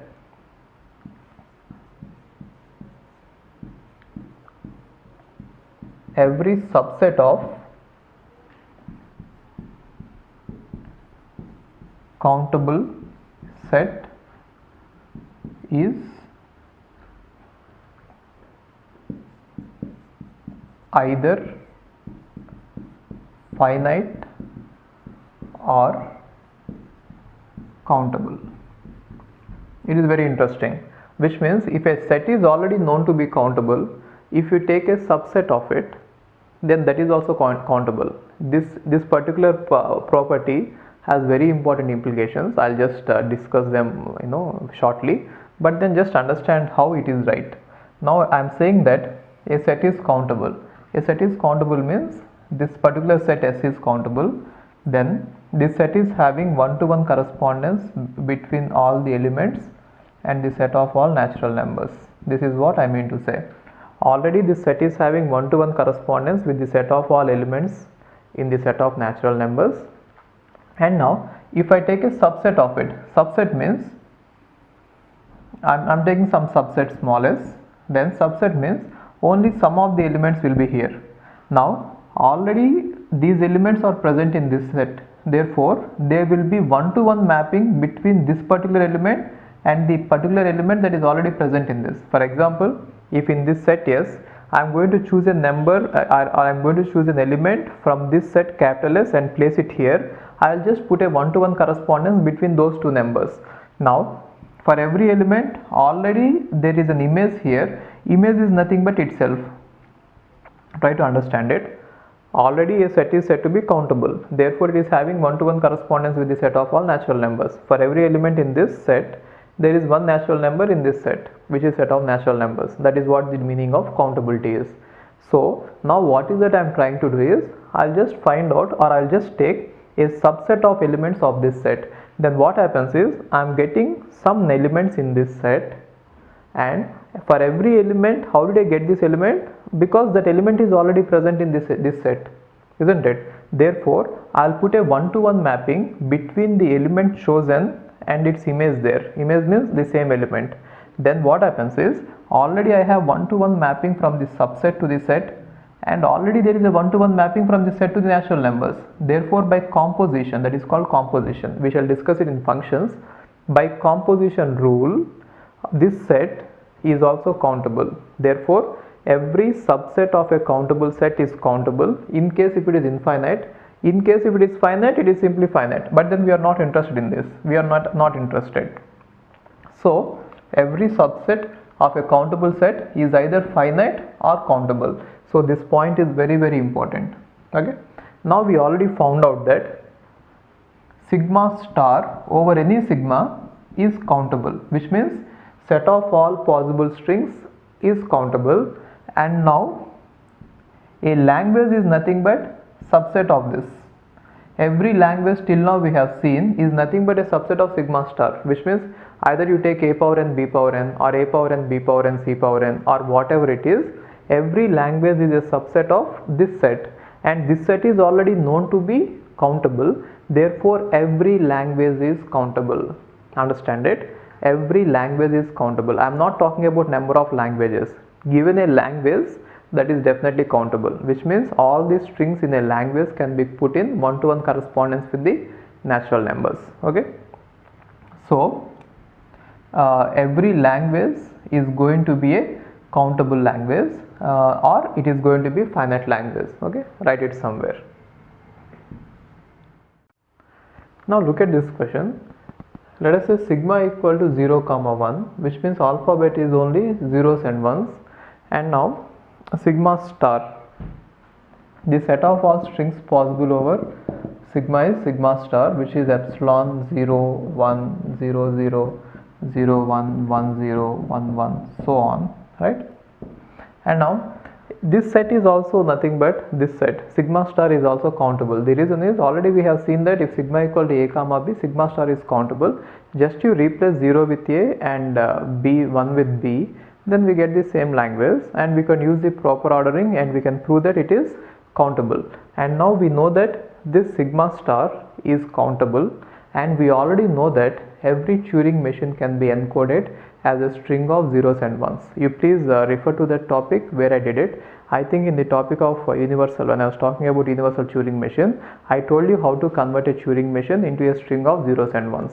Now this set sigma star is countable, isn't it? And now second thing I know is, first thing I know is sigma star is countable if sigma equal to 0 comma 1. In fact any sigma star is countable. And now the second thing I know is every Turing machine can be encoded as a string of zeros and ones. This one also I know it. So these two things I know. One thing is sigma star is countable. Second thing is every Turing machine can be encoded as zeros or ones, zeros and ones. Therefore set of all Turing machines is nothing but set of all strings of zeros and ones, isn't it? Third thing is I can say that set of all Turing machines, let me represent it as S, is a subset of sigma star. Just try to understand this point. Now if I encode every Turing machine as a string of zeros and ones, and now if I list them all in one set, that set will definitely be a subset of this. Or you can take this sigma star and you can take each string one by one, which is generated by enumeration method, and then you can check whether a given string can be a valid Turing machine or not. If it is a valid Turing machine, you can take it. If it is not a valid Turing machine, you throw it. Then whatever strings I get into S, that is definitely a subset of sigma star. Now what can you say? So using these 3 points, what we can say is, and we already know that, one more point I am just adding it, you already know that point, but just I am adding it. Now every subset of countable set is either finite. If it is not finite, it is countable, isn't it? So we know that set of all Turing machines, they are not just finite, they are infinite. But then what kind of infinite? Countable infinite. Therefore using this rule we are able to find out that the set of all Turing machines are countable. Okay, so this point therefore using all these points, I hope that you are writing them down. Therefore using all these points, we can say that set of all Turing machines or countable. Using all these points I can derive this. So this point has lot of implications. Okay, now we know that. Okay, so if you understood it, I'll derive more points on that. You please note down all these points. Now sigma star, so if sigma equal to 0 comma 1, then sigma star is countable. This one we have already proved it.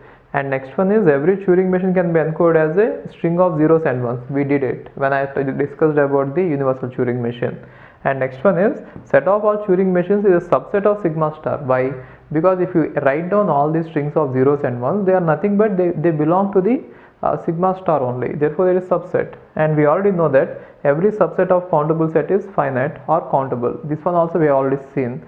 Therefore from all these points we can say that set of all Turing machines are countable.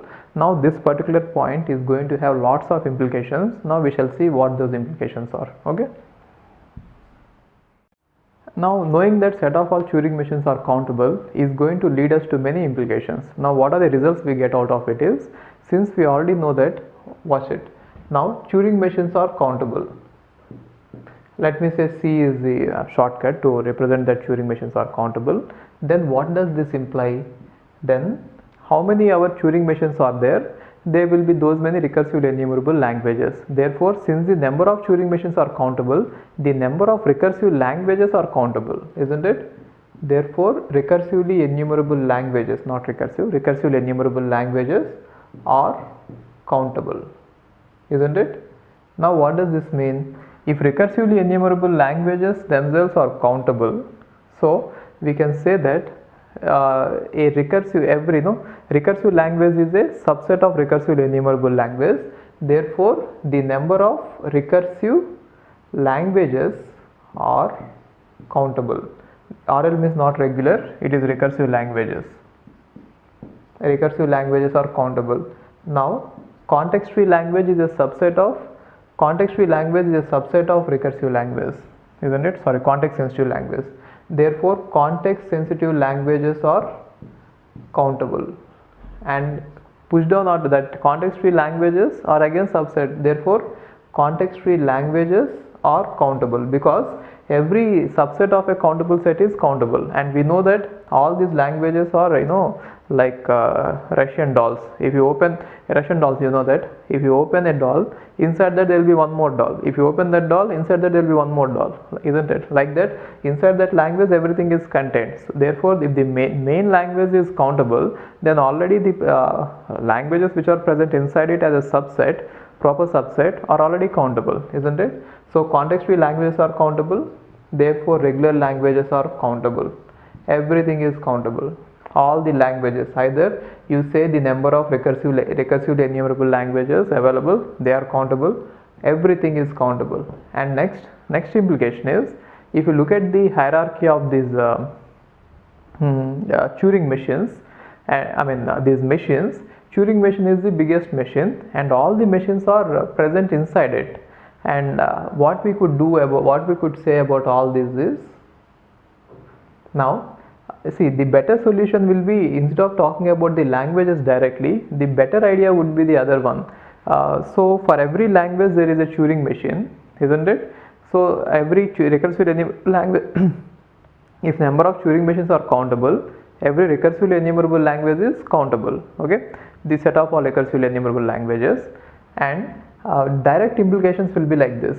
So we can say that every Turing machine is a push-down automata is, you can modify a Turing machine in such a way that it can act as a push-down automata. Therefore, if Turing machines are countable, then push-down automata are countable. The reason is, we can modify a Turing machine in such a way that even though it is having the input tape, it, instead of using it as a tape, if it could use it as a stack. Therefore, if Turing machines are countable, then push-down automata are countable. The reason is, push-down automata are a slight modification to Turing machine, isn't it? And now if we know that even LBA is also a slight modification of Turing machine. If already Turing machines are countable, then a subset of the machines which are supposed to use only that restricted stack, they are also countable. Therefore push-down automata are countable, and finite automata is nothing but a Turing machine which is restricted in such a way that it has to use only finite amount of memory on the tape, then finite automata are also countable. So everything we know of as of now are all countable because of this rule. Okay, but then even though the number of languages are countable, see this, one important thing is, even though all these languages are countable and the machines are countable, we didn't prove that the set of all languages are countable. Okay, so I'm not trying to confuse you, it is a bit confusing, so you please rewind the video over and again and listen it. So what I didn't prove it is, I didn't prove that the set of all languages possible are countable. I didn't prove that. Actually, the set of all languages possible are uncountable. Now, the set of all Turing machines or any number of machines possible is countable, and the set of all languages possible is uncountable. Therefore, there are some languages for which there are no machines at all, which means there are some languages which are not even recursively enumerable. Okay, we shall prove it later, but for now these are all the implications which we got from this. Okay. Now let us assume that an alphabet is given sigma equal to a comma b, and it can be extended to any other alphabet, a, b, c or 0, 1, 2, anything. But assume that one alphabet is given sigma equal to a comma b. Now we know what is sigma star. Sigma star is set of all strings possible over a comma b, and we already know that sigma star is countable. And now what we could prove is 2 power sigma star. 2 power sigma star is nothing but set of all subsets of sigma star, which is nothing but set of all languages possible. We can prove that 2 power sigma star is uncountable. So how we could prove is, I am going to show you the proof now, and how they have proved it initially is, there is a scientist by name Carter. He has given a method called as diagonalization, using which he made a statement and then he proved that statement. But even though I am going to prove it, I'll just write it in terms of some other statement, and again we shall come back to this. So this point, no, you already know. If sigma equal to a comma b, sigma star is countable, you already know. So how do we know that sigma star is countable? Because we are going to have a proper order. So whenever we have proper order, that is nothing but enumeration, so that is countable. And now you don't know how to write how this is right, which means 2 power sigma star is countable. How is that right? We don't know that yet. Okay, but then what I know is, okay, first going before proving it, let's see what the original proof is, what the original theorem is, and then how they have converted that theorem to this one and they have proved it. Okay, so the original theorem is like this: if a set S is countably infinite,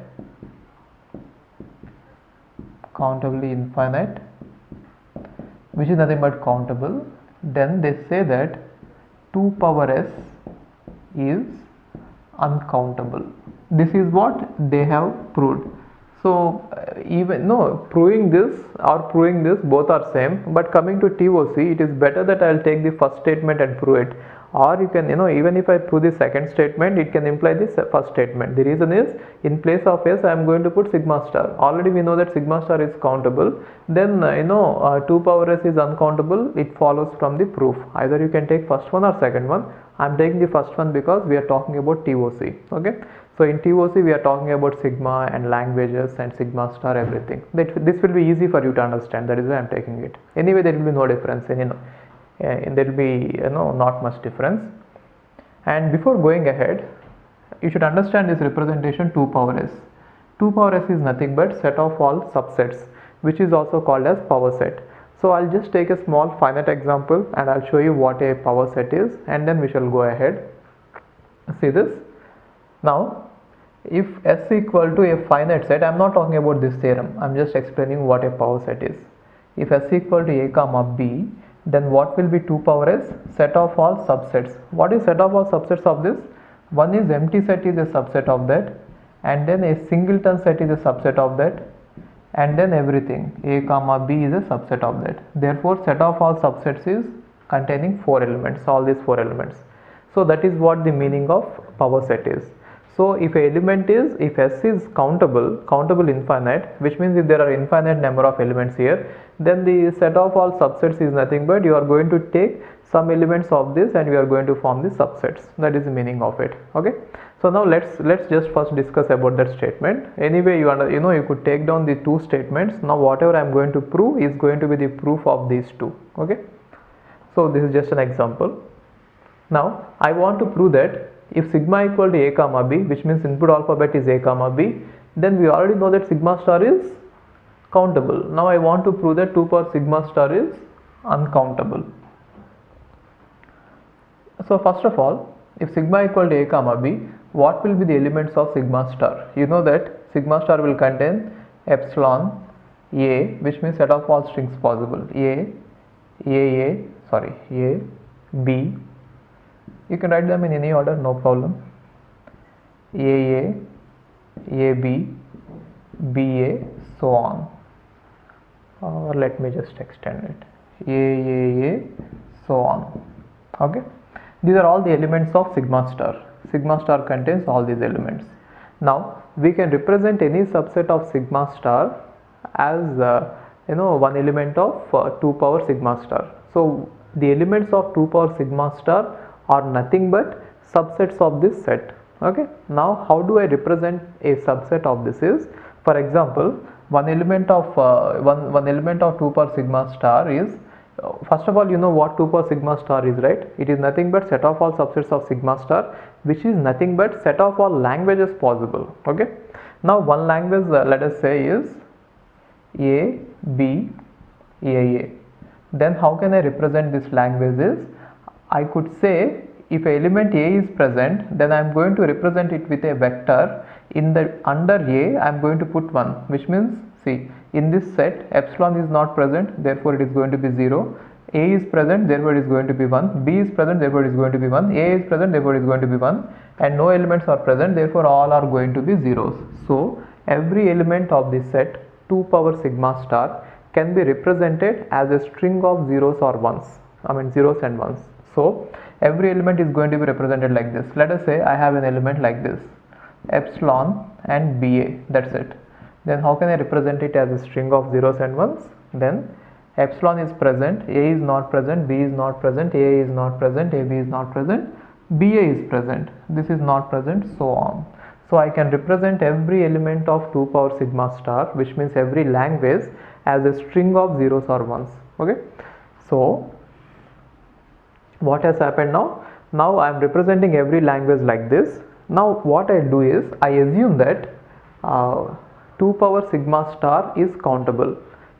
So I initially assume that 2 power sigma star is countable. Therefore, if a set is countable, we know that every element in that set is going to get an index, and depending on that index, I am going to put all the elements in one table. So try to understand it.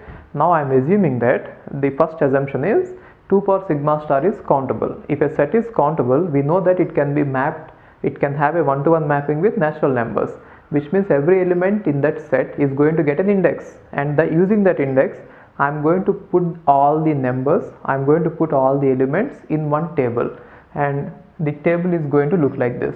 So let us say every element is kept in its corresponding index 1, 2, 3, 4, 5, 6, so on, and the elements are like this. Just every element, every possible element. It can be anything. I am just taking this as example.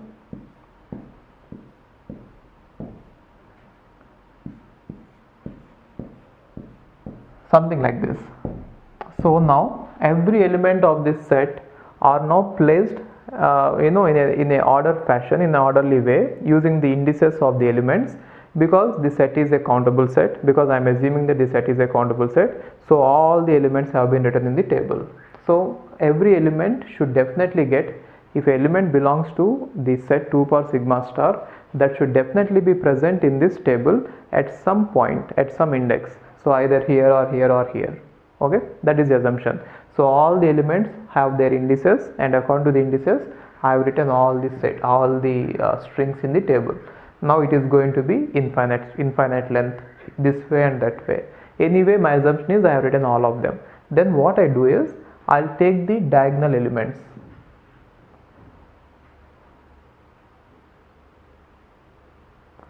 I'll take the diagonal elements like this, the entire diagonal, the main diagonal, and then what are the elements in the main diagonal? You see that the elements in the main diagonal are 0, 0, 0, 1, 0, so on.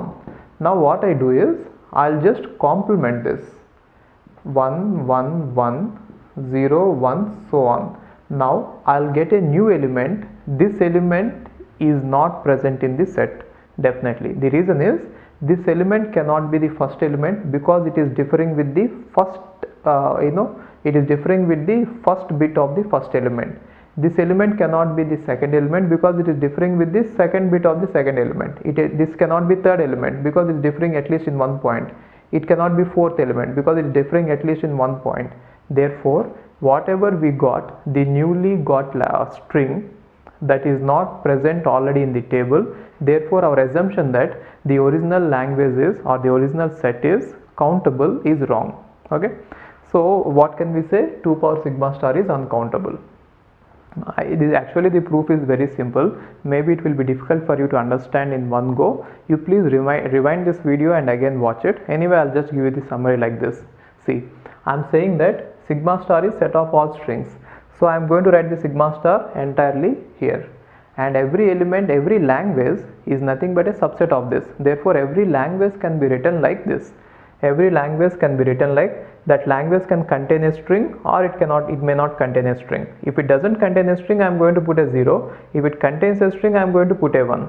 So now I assume that the set of all languages, which is nothing but 2 power sigma star, are countable. Now according to the definition of countability, if a set is countable, all of the elements are going to get some indices. Now my assumption is that yes, all the elements have got some indices. According to their indices, I am going to order them in a table, just in a table from top to down.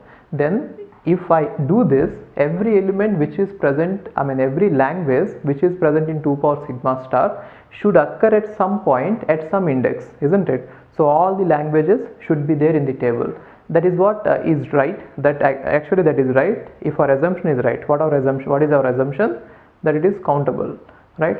Now I have taken the main diagonal elements, and now I got a new new language by just complementing this, and that new language cannot be first language or second language or third language, because that new language differs with every language in at least one bit, isn't it? Therefore, I got a new language which is not already present in our table. Therefore, my assumption that all the languages are present in the table at some index is wrong. Therefore, my assumption that the entire set is countable is wrong. So what did we get finally? Finally, we got that the set 2 power sigma star is uncountable. Okay, it is very important. So what can we say now? The set of all languages possible are uncountable. We have already seen that the set of all Turing machines are countable, but the set of all languages present are uncountable. So what could you say? The number of Turing machines are less than the number of languages. So there must be some languages, or at least one language, or definitely there will be some language. So there must be some languages which are actually not recursively enumerable language, or Turing machine is not so powerful that it could accept every possible language, which means there will be some languages for which there will be no Turing machine. Why?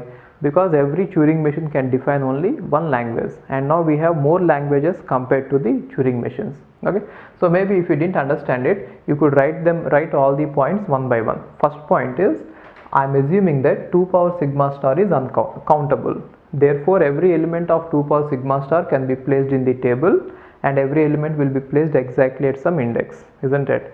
Then every element is already present in this. Then I later found out that I have got a new element which is not already present. Therefore, my assumption that all the elements are present in this is wrong.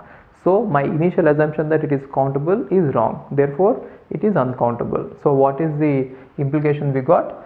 Set of all Turing machines are countable, and set of all languages are uncountable. So what could we say? There are some languages for which there is no Turing machine. This is Turing machine which is countable. This is set of all languages which is uncountable, 2 power sigma star. Therefore, there are some languages which are not recursively enumerable. So, the reason is simple. Every Turing machine can define only one language. So, if I give one-to-one mapping, then all the Turing machines will be over too soon, and then there will be many languages remaining for which there will be no Turing machine. Got it? So, outside these recursively enumerable languages, there will be even more languages. Okay? So, this is how we could prove it. And one more way of saying this same statement is, if S is a countable set, if S is uncountable set, then 2 power S is, if S is countable set, then 2 power S is uncountable. It can be proved in the same way. How? You just write all the elements of S, and then you represent every element of 2 power S as a string of zeros or ones, and you do the same assumptions and do the same thing. In place of sigma star, if you replace S, we get the same thing, right? And using this method, we can prove that real numbers are also uncountable. Maybe you could work it or not on that. So how we could do it is, maybe you can try to write all the real numbers in a table, and then you take the diagonal of this and you just complement the diagonal, then you get a new element, and definitely that element is not in the table. The same way, see, simple, you write all the diagonal, all the real numbers in some order in the table, and then you take the diagonal, and whatever element is there, you just take the 9th complement. 9th complement means 9 minus that number. Then you suddenly got a new number which is not already in the table. Therefore, you can say that set of all real numbers are uncountable. So, if you want to prove that anything is uncountable, the best method is diagonalization. If you want to prove that anything is countable, the best method is that enumeration. You find out enumeration method. Got it? So now using this, you will be able to answer any gate question. Okay. See these statements about the countable sets. These statements I am going to give you proof in informal way, and these questions, there is a chance that they might ask you as a theory, like true or false questions. Therefore, they will not ask you the proof, but still I will give you some proof to some extent. Okay. So what you could do is, you could write down these points and then possible by heart it, or at least see, or try to remember them somehow. Or proofs are very simple. I'll just give you the proofs. If S1 and S2 are countable sets, then S1 union S2 is countable, which means if you have two countable sets and if you apply union to that, then it is also countable. So how is it possible is, S1 and S2 are already countable, which means there is a enumeration procedure which will generate all the strings of S1 and S2. See this? Now already S1 is countable and S2 is countable, which means there is already a enumeration process, enumeration procedure available which can enumerate A1, A2, A3, all the elements of S1 like this, and all the elements of S2, B1, B2, B3, which is already able to enumerate all the elements like this. Now we are saying that S1 union S2, which means if I apply union these two, the resulting elements, whatever I get, they are also countable. That is what we should prove. Then simple, what we do is, run the enumeration method of S1 to one step and generate A1, and run the enumeration method of S2 to one step and generate B1. Therefore, resulting enumeration method is nothing but combination of these two enumeration methods. Run the enumeration method for S1 for one step and generate A1, and run the enumeration method of S2 for one step and generate B1. Therefore, every element will be generated like this: A2, B2, A3, B3, so on. So any element can be generated after finite number of steps. If you want B2, initially if it is 2 steps, now it will be 4 steps. That doesn't matter. Only thing what matters is every element of the set can be generated after some fixed number of sets. Therefore, S1 union S2 is again countable. In fact, you could apply this method to any number of sets, to a finite number of sets, which means if S1, S2, S3, so on Sn are all countable sets, you can apply a union to all S1, S2, so on union Sn, and we can generate all the elements in a enumeration procedure, which is actually a combination of enumeration procedure for S1, S2, so on Sn. Similarly, you can extend this. That is what I mean to say, right? And next one is S1 cross S2 is again countable. So if S1 and S2 are countable, S1 cross S2 is also countable. That is what we have to prove. So what you could do is, if S1 and S2 are already countable, then all the elements have already got their indices, isn't it? 1 2 3 4 5 6, all the elements have already got their indices, right? Then what you do is you just add two indices, go in the increasing order of indices, which means okay, how to prove it is, do you remember how we have proved that quotients, set of all quotients of form p by q? Same method you can apply here. So there the p by q both are numbers, therefore we have taken the sum of p plus q and then we have gone in the increasing order of p plus q, and for a given p plus q we have sorted it out, isn't it? The same method can be applied here. So what you could do is, since we are not sure that S1 and S2 contains only numbers, it could be any other elements, so already S1 and S2 are countable, therefore the elements are like this: A1, A2, A3, A4, so on, and then B1, B2, B3, B4, so on. Then you could give them natural numbers 1 2 3 4. Why? Because they are the indices, right? So every element is going to get a natural number. Now you just replace every element in S1 and S2 with their corresponding indices. Then what you do is go in the increasing order of these natural numbers like this. First you generate all these numbers, then you give them the corresponding natural numbers, then go in the increasing order of the sum of these natural numbers, which means now if you take that the sum is 2, then what is the only combination possible? 1 1. 1 1 is nothing but A1 B1, and what is the next sum? 3. So 3 means 1 2 and then 2 1, isn't it? Therefore what do we get? The element A1 B2 and the element 2 1 is nothing but A2 B1, right? Therefore we get every order pair at some point.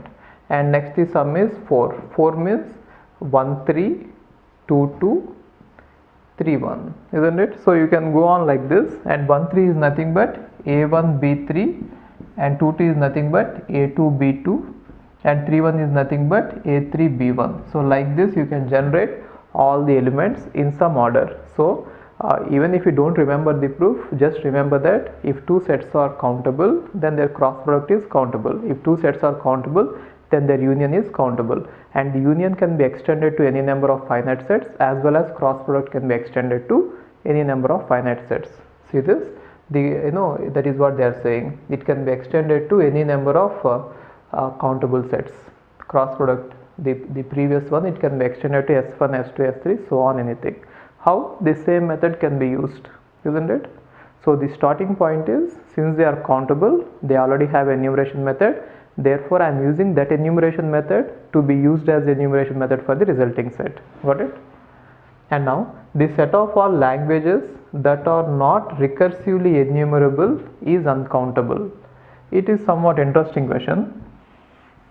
Maybe they might ask you as a true or false. See, one more thing, they didn't ask you all these difficult questions till now. All the questions which are asked in GATE are very simple. I am going to solve all of them, and these are the difficult questions which I am trying to solve. They might not ask them in GATE, but still knowing them will give you an advantage in case if they ask you. Okay. Now, the set of all languages that are not recursively enumerable is uncountable. So we know that the set of all languages can be partitioned into two sets: the set which is recursively enumerable and the set which is not enumerable.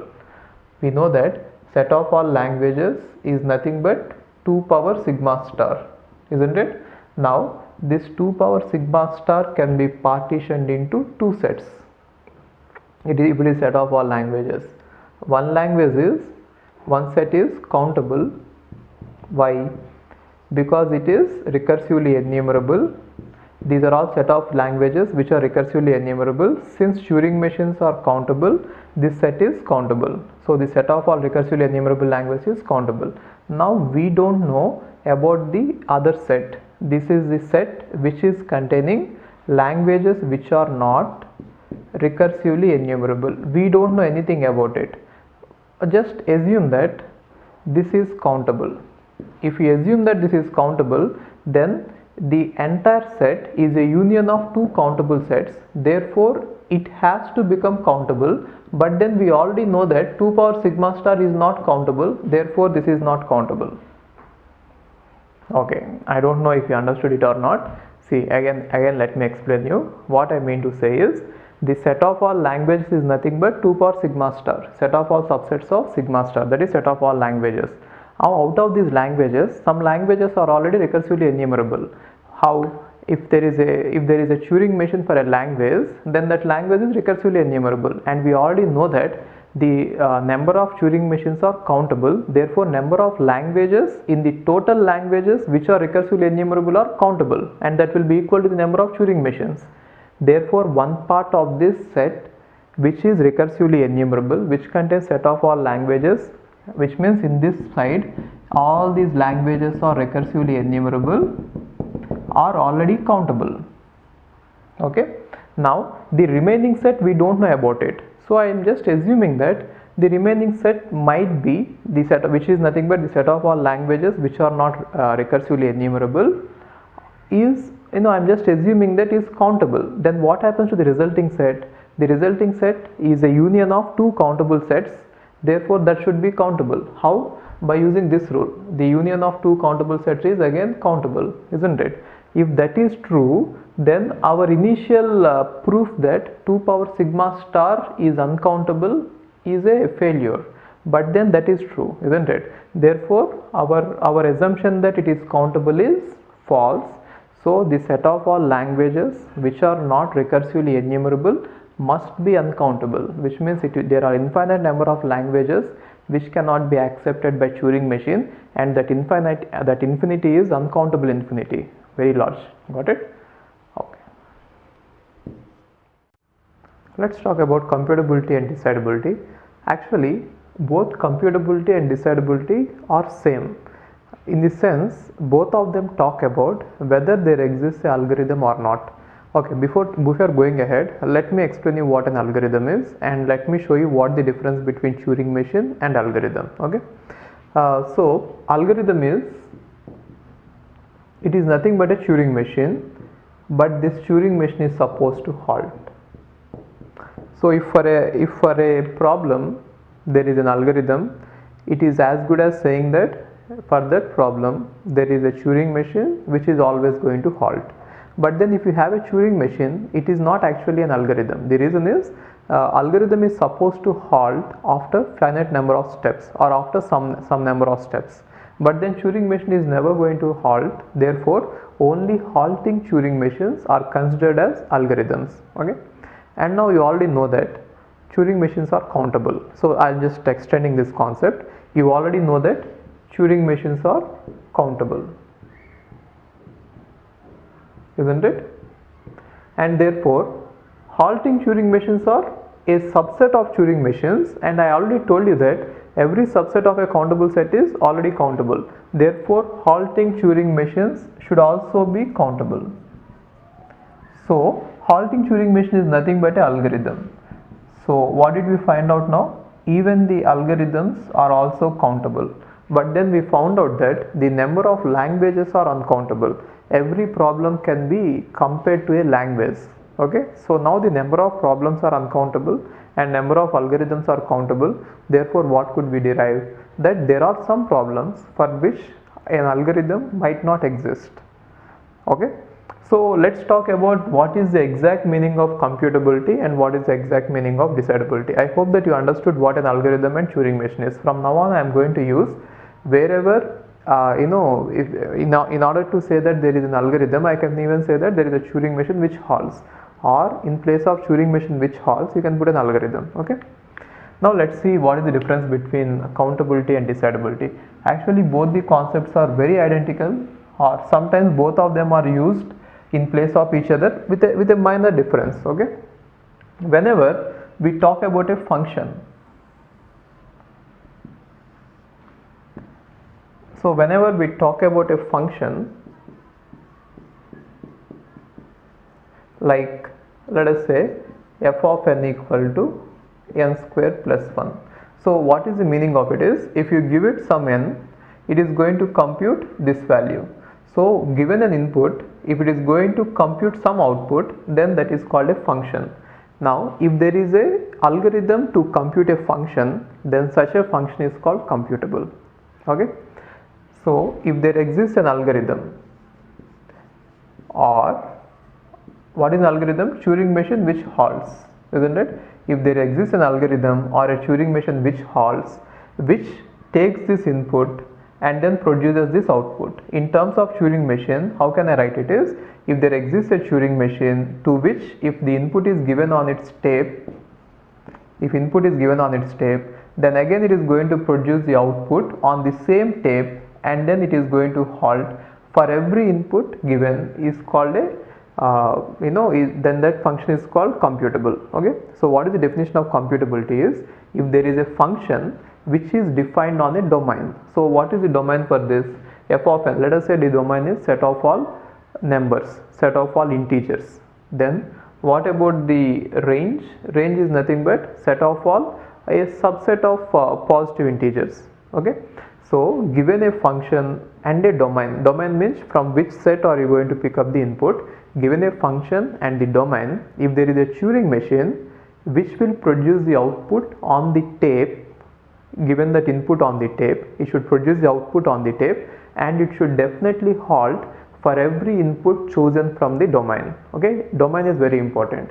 So once you fix up a domain, and if for all the inputs from the domain, if your Turing machine is definitely going to halt with the output on the tape, then we can say that such a function is computable. It is very simple. See, in simple words, what it is let us say you have a function. Okay, let us say the function could even be not just this one, the function could even be a problem. I don't want to use the word problem, but then just think of it like this. We want to sort all the numbers. Now all the numbers are given to the Turing machine. They are all on the tape, and now the Turing machine should try to sort it out and then keep them in ascending order. Then that is also a function. A function is going to take a set of natural numbers, and then it is going to produce a set of natural numbers. Therefore domain and range both are natural numbers. So if your Turing machine is able to solve that function for all the inputs coming from your domain, and it is definitely going to halt, then such a function is called computable. Okay, and coming to decidability, we just want to simplify the things. So very often talking about functions and then giving some proofs is somewhat difficult. It is not impossible, but then it is somewhat difficult. Just to simplify the things, we are more interested in rather than functions, we are more interested in problems. So what is a problem is a statement whose output will be either true or false. And now our whenever we, for example, a problem can be like this. Classic problem is n, a number n, a prime? You just have to find out is m a prime, which means here you are not actually taking the input and then producing some output. Here you take an input and you just say one thing, either yes or no. If 3 is given, if n is given as 3, you say yes. If n is given as let us say 10, you say no. Alright, so if you have such a problem whose answer is either yes or no, and if there is an algorithm or a Turing machine which should definitely halt for all the inputs from the domain. So here domain is, let us say domain is set of all natural numbers. Set of all natural numbers. Okay, now when do I say that a problem is decidable is if for a problem there exists an algorithm or a halting Turing machine, both are same, which will take anything from the domain, which means it will take any input from the domain and which will say either yes or no correctly, and it should halt. If you have such a machine or such an algorithm, then we can say that that problem is decidable. So decidability is very easy to apply compared to computability. It can be shown that we can convert a problem from computability to decidability and then think about this, or give some proof whether a problem is decidable or not. Okay, so what we are interested in is either in TOC or in algorithms. Rather than talking about computability, we will talk about decidability. We will take a function and we somehow convert it into a yes or no problem, and then we try to find out if there is a Turing machine which can answer that problem. In case if there is a Turing machine which can answer that problem, we can say that there will be a Turing machine which can compute it. It is straightforward. Therefore, we are not interested actually in the functions, we are interested in the problems. Okay, So what I mean to say is, whenever we have a domain, okay, and now given any input from the domain to a Turing machine, that Turing machine should definitely halt and say yes or no for such a problem if you can find such a Turing machine, or if there exists such a Turing machine. If we can prove that there could be such a Turing machine existing, then we can say that the problem is decidable. Okay, simple. So function means, computability means we talk about function, and there should exist algorithm or halting Turing machine. And decidability means we are talking about a problem which is nothing but yes or no answer, and if there exists algorithm or Turing machine which halts, then we say that it is decidable. So computability and decidability both are actually same, but only difference is when we talk about the function and when we talk about the problem. I hope that you understood it. And one more thing you should be very careful is, every time a problem, whether it is decidable or not, that should depend on the domain, because given a single instance it is always decidable, isn't it? So for example, given a single instance it is always decidable. Simple. So how can I prove that a single instance is decidable is, let us say you have given me some problem. Okay, I'll just talk about a problem which is undecidable, which means we cannot give a generic algorithm for that, and then I'll tell you that for a given instance we can find a problem. See, it is somewhat difficult to understand, so you please pay more attention here. Now there is one example, classic example. Example is,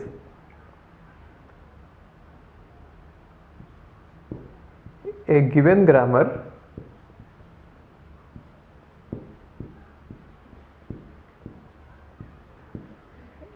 capital G is ambiguous, which means given a grammar you should find out whether it is ambiguous or not. Okay, and now let me say the domain is set of all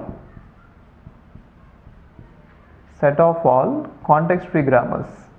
So actually this problem is undecidable. Okay, I know I'll just talk about this problem shortly after some time, but then this problem is undecidable, which means there is no algorithm or there is no halting Turing machine which can say that a given grammar capital G is ambiguous. This problem is ambiguous or see. So how is it a problem is, now you give a specific instance or specific grammar and you put in place of G, the answer should be either true or false, isn't it? So the statement will be either true or false depending on what the input is, but the domain is set of all context free grammars and this problem is undecidable. Later I'll show you how to prove that it is undecidable, but for now assume that it is undecidable. Now if the domain is not set of all problems, if I give you only single instance, which means I am just giving you domain is not this, I am just giving you this particular grammar G1, is it decidable or not? This is definitely, this particular grammar G1, is it ambiguous or not? So answer is definitely it is decidable. The reason is, you could find a Turing machine which will always say yes or which will always say no. Now if this grammar is actually ambiguous, now you can give this Turing, now there exists a Turing machine which will say yes, isn't it? So it is very difficult to understand this, but just pay attention here. See, I am saying that if the domain is very large, sometimes some problems might go undecidable, but then if the domain is a single instance, which means given a grammar, if you are asking whether it is ambiguous or not, I am saying that it is decidable. Why? There has to be a Turing machine which should say yes or no, and then it should definitely halt. Now what I take is, I'll just produce a small Turing machine which will always say yes, and then I'll say that there exists a Turing machine which will say this, or I'll produce a Turing machine which will always say no, and in case if the answer for this one G1 is not an ambiguous grammar, then I'll say that for this problem there is a Turing machine, therefore it is decidable. So just keep this point in mind, that a particular instance of any problem is always decidable, but then when it is applied to a common domain, it might be decidable or undecidable. For that we need to prove. So it is very important, just write it somewhere. Any particular instance of a problem is always decidable. Any particular instance means given a particular grammar G1, whether it is ambiguous or not, it is decidable, because we can give a Turing machine which always says yes or which always says no. At least one of it is going to be the answer, isn't it? So very important point, given an instance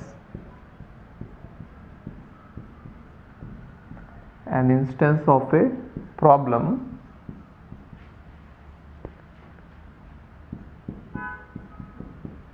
it is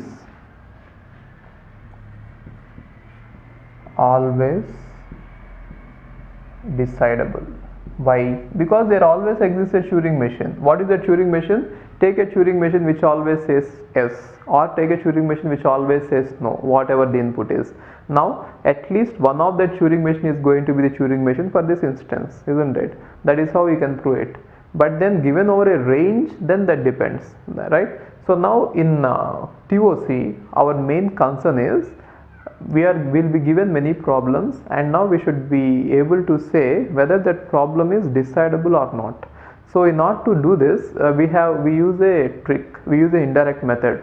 So finding out whether every problem is decidable or not, it's somewhat difficult. So what we do is we find out one problem which is undecidable.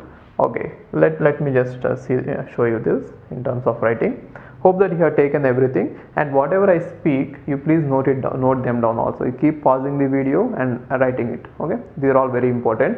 And what happened is, in GATE, for the past 2-3 years, before 2-3 years, they didn't focus much on the Turing machine decidability, countability, but then I think they have used up regular expressions, regular languages, context-free grammar questions so much that I think they are out of the questions. Therefore, they are now focusing on a new topic. See, and one more thing is, previously, in maybe before 5-6 years, this particular GATE question paper, the number of aspirants used to be less and the coaching used to be not so good. Therefore, even for a moderate kind of question, it was very difficult for many people to answer them. But now with these many coaching centers and with this lot of effort going on, people are able to answer many questions very easily. Therefore, the standard of the GATE examination is going to be increased.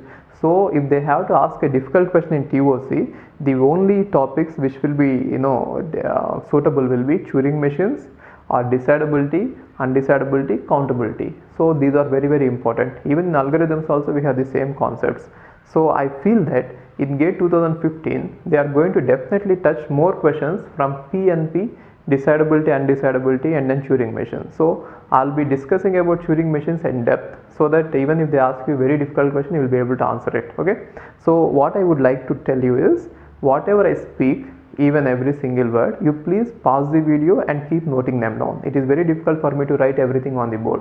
It is not that if there is something on board you should write it. Write everything that I am speaking, so that you will be able to easily understand it later or easily refer to it later. Now let me tell you one important, very, very important point here. This is going to be very important even when you discuss algorithms. Now, how can we prove that a problem is undecidable? Is I'll talk about something called as convertible. So if there is a problem P1 and if there is an algorithm or a halting Turing machine which can convert it to a problem P2,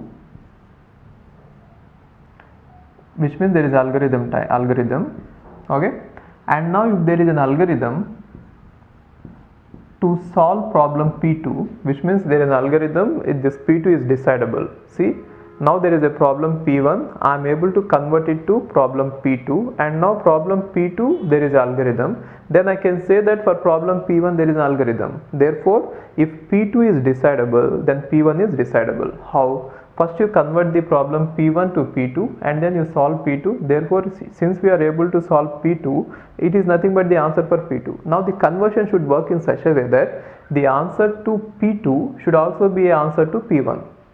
Okay, I'll just repeat it again. See this, if there is a problem P1 and there is an algorithm to convert it to a problem P2 in such a way that if the answer to P1 is true, the answer to P1 should be true, which means whatever answer I get here, that should even be the answer to P1 if there is a conversion algorithm like that.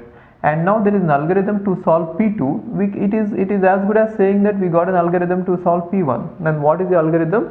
Conversion algorithm plus solving algorithm. Now this procedure is called reducibility. Reducibility means converting one problem to other problem in using a algorithm or a halting Turing machine.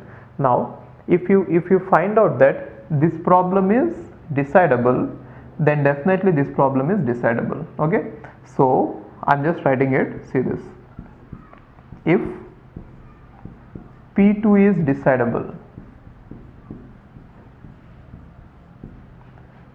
then P1 is decidable. Under the conditions, what are the conditions? There has to be algorithm to reduce every instance of problem P1 to an instance of problem P2, and there has to be algorithm to solve problem P2. Therefore, if there is a reduction algorithm and then there is a solving algorithm for P2, then we can say that if P2 is decidable, which means if there is a solving algorithm for P2, then P1 is decidable. If you can solve P2, it is as good as solving P1. Okay, and it is very straightforward. I think you will understand it, but the next point is somewhat difficult to understand, so just try to understand this. Now if it is already known that, if it has been already proven that, or it has been already proved that problem P2 is undecidable, problem P1 is undecidable, and now there is a polynomial time conversion to problem P2, definitely problem P2 cannot be decidable. Okay, so try to understand this. If P2 is decidable, P1 is decidable, but before this, if it has been already proven that the problem P1 is undecidable, which means there is no algorithm or Turing machine, it has been already proven, then definitely P2 should be undecidable. The reason is, in case if P2 is decidable, then it actually conflicts with our proof that P1 is undecidable.